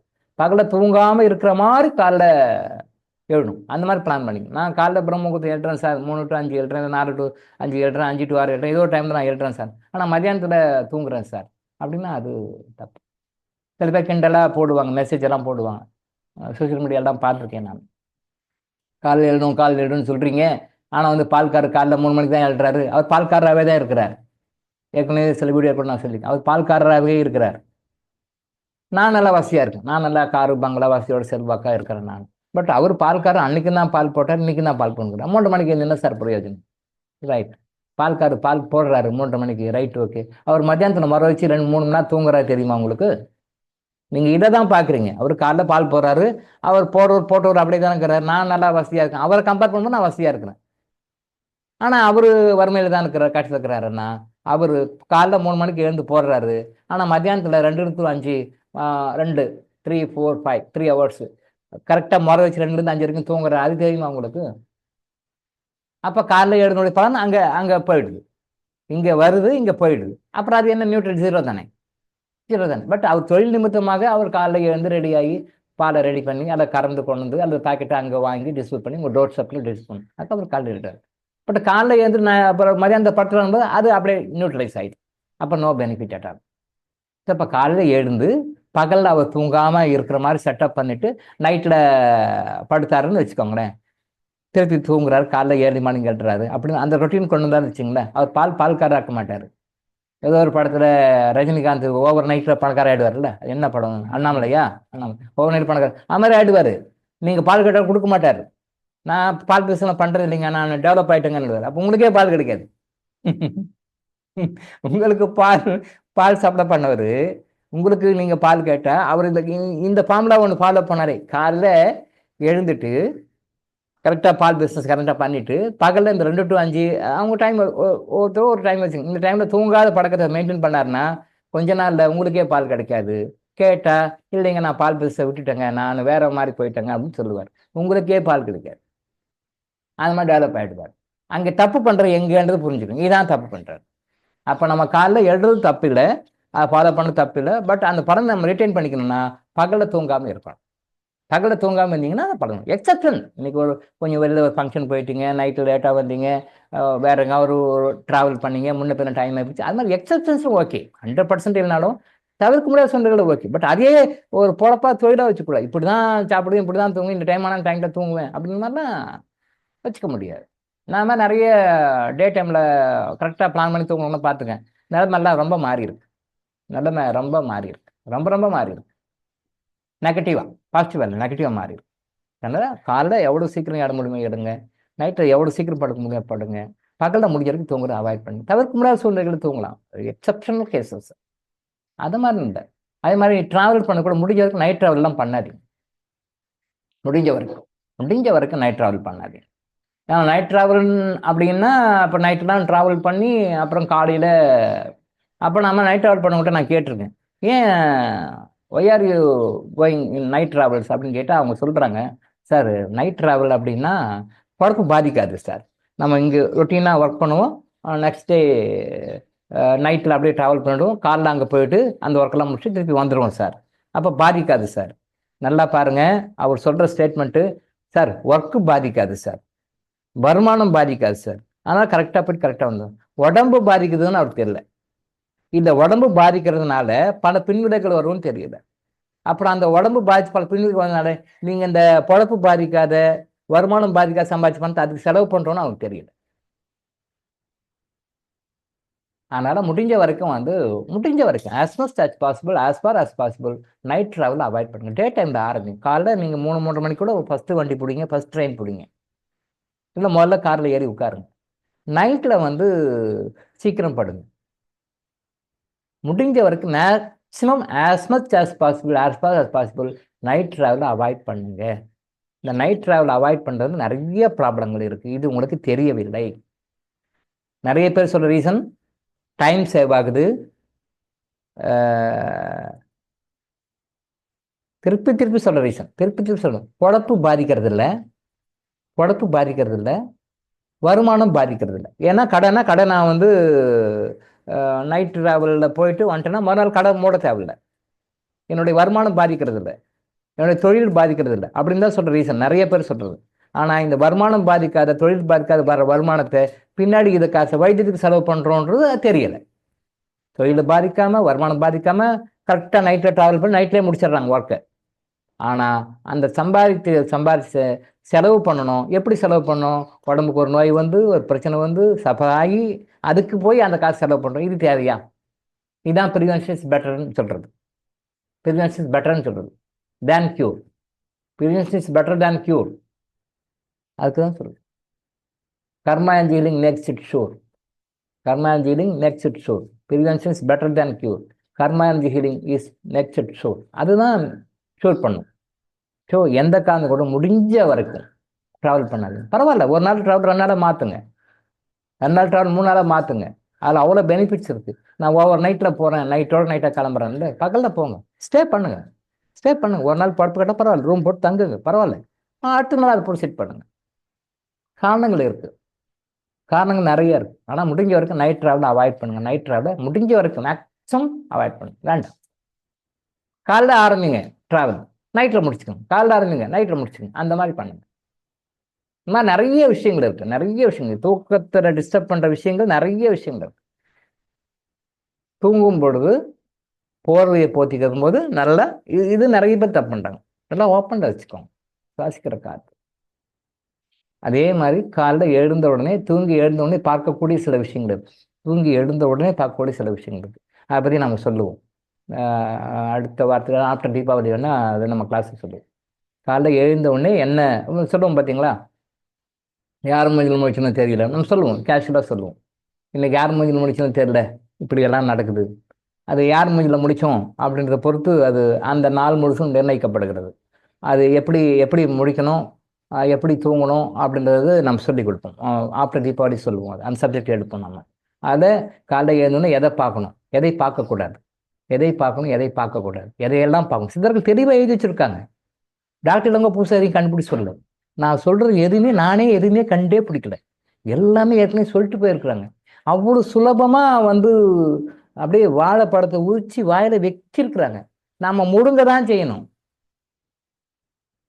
பழமொழி சொல்லும் பார்த்தீங்கன்னா, வாழைப்பழத்தை உரிச்சு வாழைப்பழத்தை உற்பத்தி பண்ணி யாரோ ஒருத்தர், அதை வாங்கி விற்கிறவர் யாரோ ஒருத்தர், அந்த விற்கிறவர்கிட்ட போய் காசை கொடுத்து வாங்கிட்டு வருவது, அதை உற்பத்தி பண்ணி காசு அங்கேருந்து நம்ம கையில் கிடைக்கிறது எத்தனையோ கை மாறுது. அத்தனை பேருக்கு ஒரு ரோல் இருக்குது.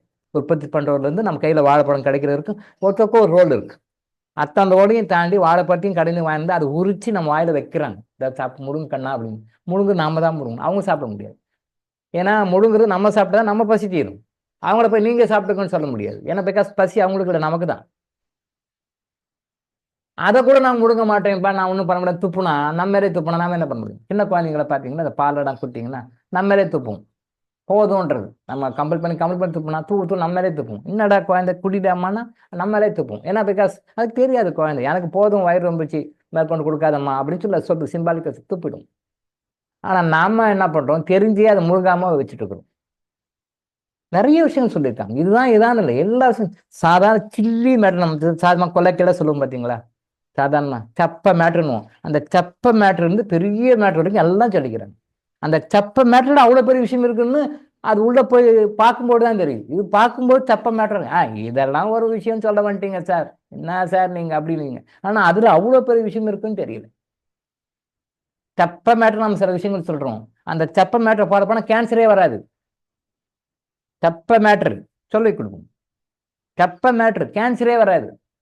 அப்போ கேன்சர் வந்து சஃபர் ஆகி டயக்னோஸ்டிக்கு பொழப்பு கட்டு ஆப்ரேஷன் பண்ணி கீமோ கொடுத்து ரேடியேஷன் தெரப்பி கொடுத்து எவ்வளோ லட்சக்கணக்கில் கோடிக்கணக்கில் செலவு லாஸு கஷ்டம், கடைசியில் ஒரு வழி ஆயிடும் மர்க்கையா. ஆனால் சாதாரண சப்ப மேட்ரு நான் சொல்கிற மாதிரி இந்த மேட்ரு நீங்கள் லைஃப்பில் ஃபாலோ பண்ணுங்க, கேன்சரே வராது.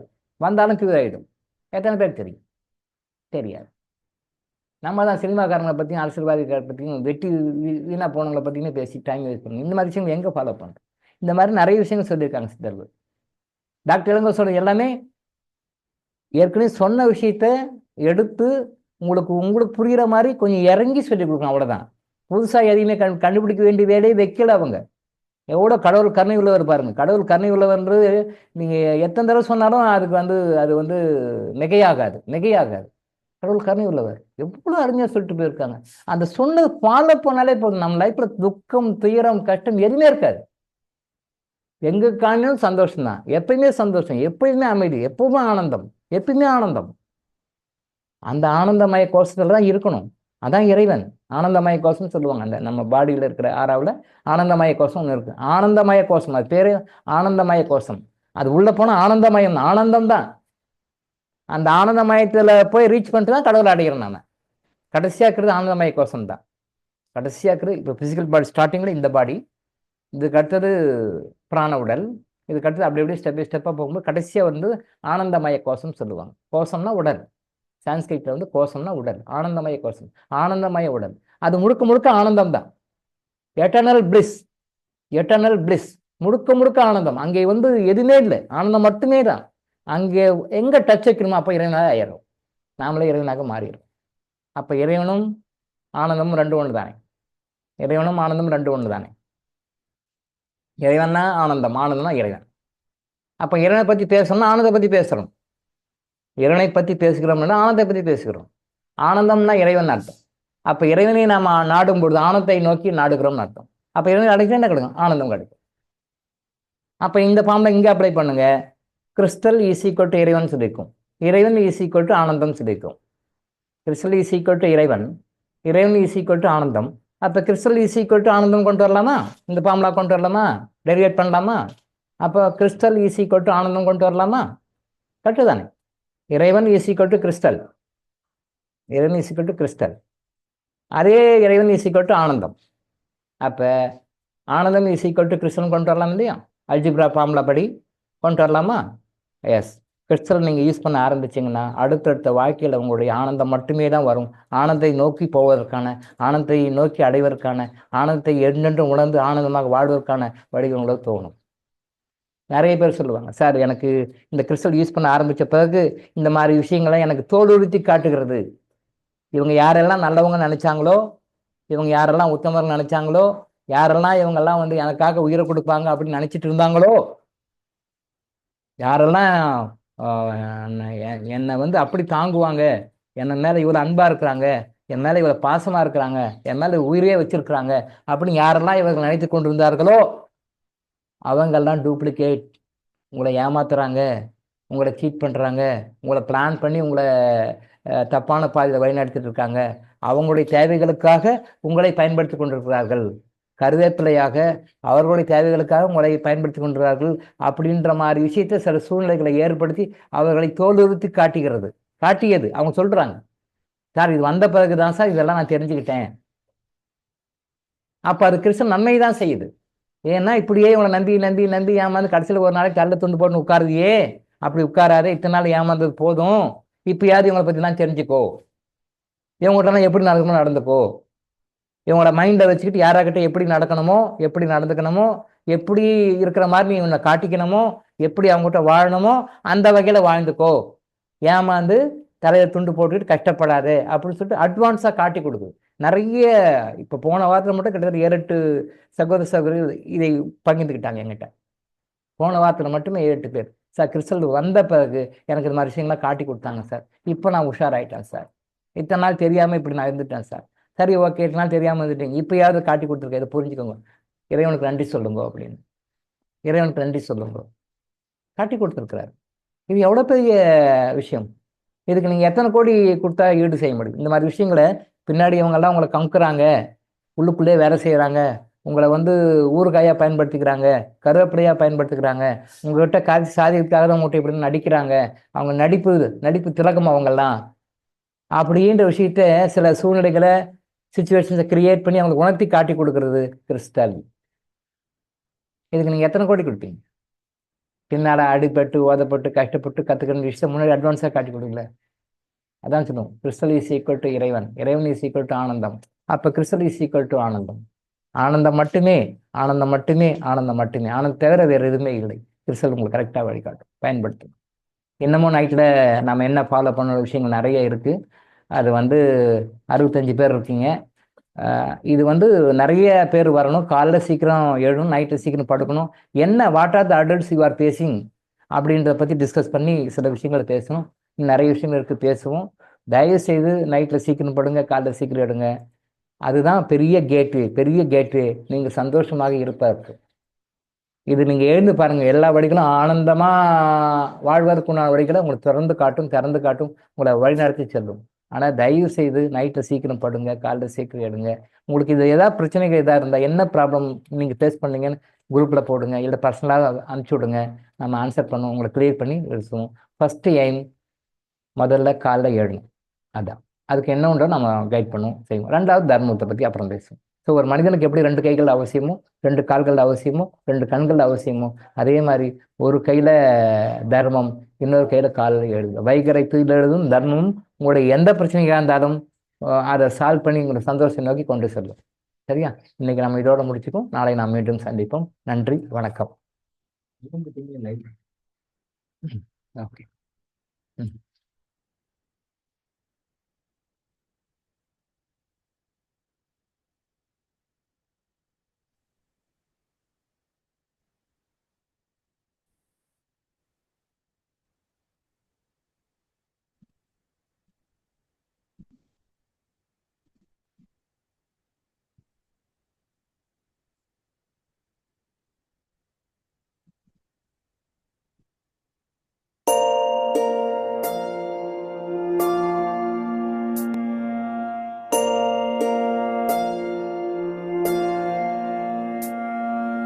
கருவாக்கி உருவாக்கி எனையாண்டு காத்தருளும் இறைவா நன்றி.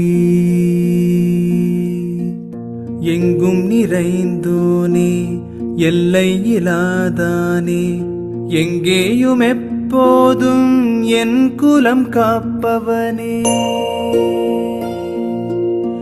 நெஞ்சம் துணிய துணையாய் வருவாய், நேர்மறை உணர்வுகள் பெருகிடச் செய்வாய்.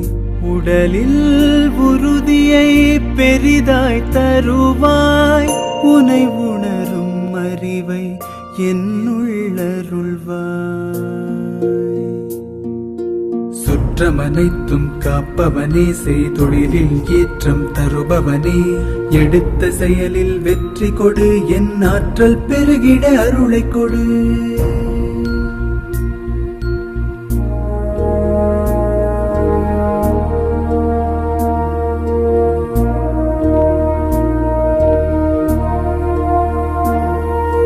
கருவாக்கி உருவாக்கி எனையாண்டு காத்தருளும் இறைவா நன்றி. வல்லமை தந்து நீ வளர்ச்சி கொடு, அகத்திலும் புறத்திலும் மலர்ச்சி கொடு. வளர்ச்சி கொடு, மலர்ச்சி கொடு, வளர்ச்சி கொடு, மலர்ச்சி கொடு.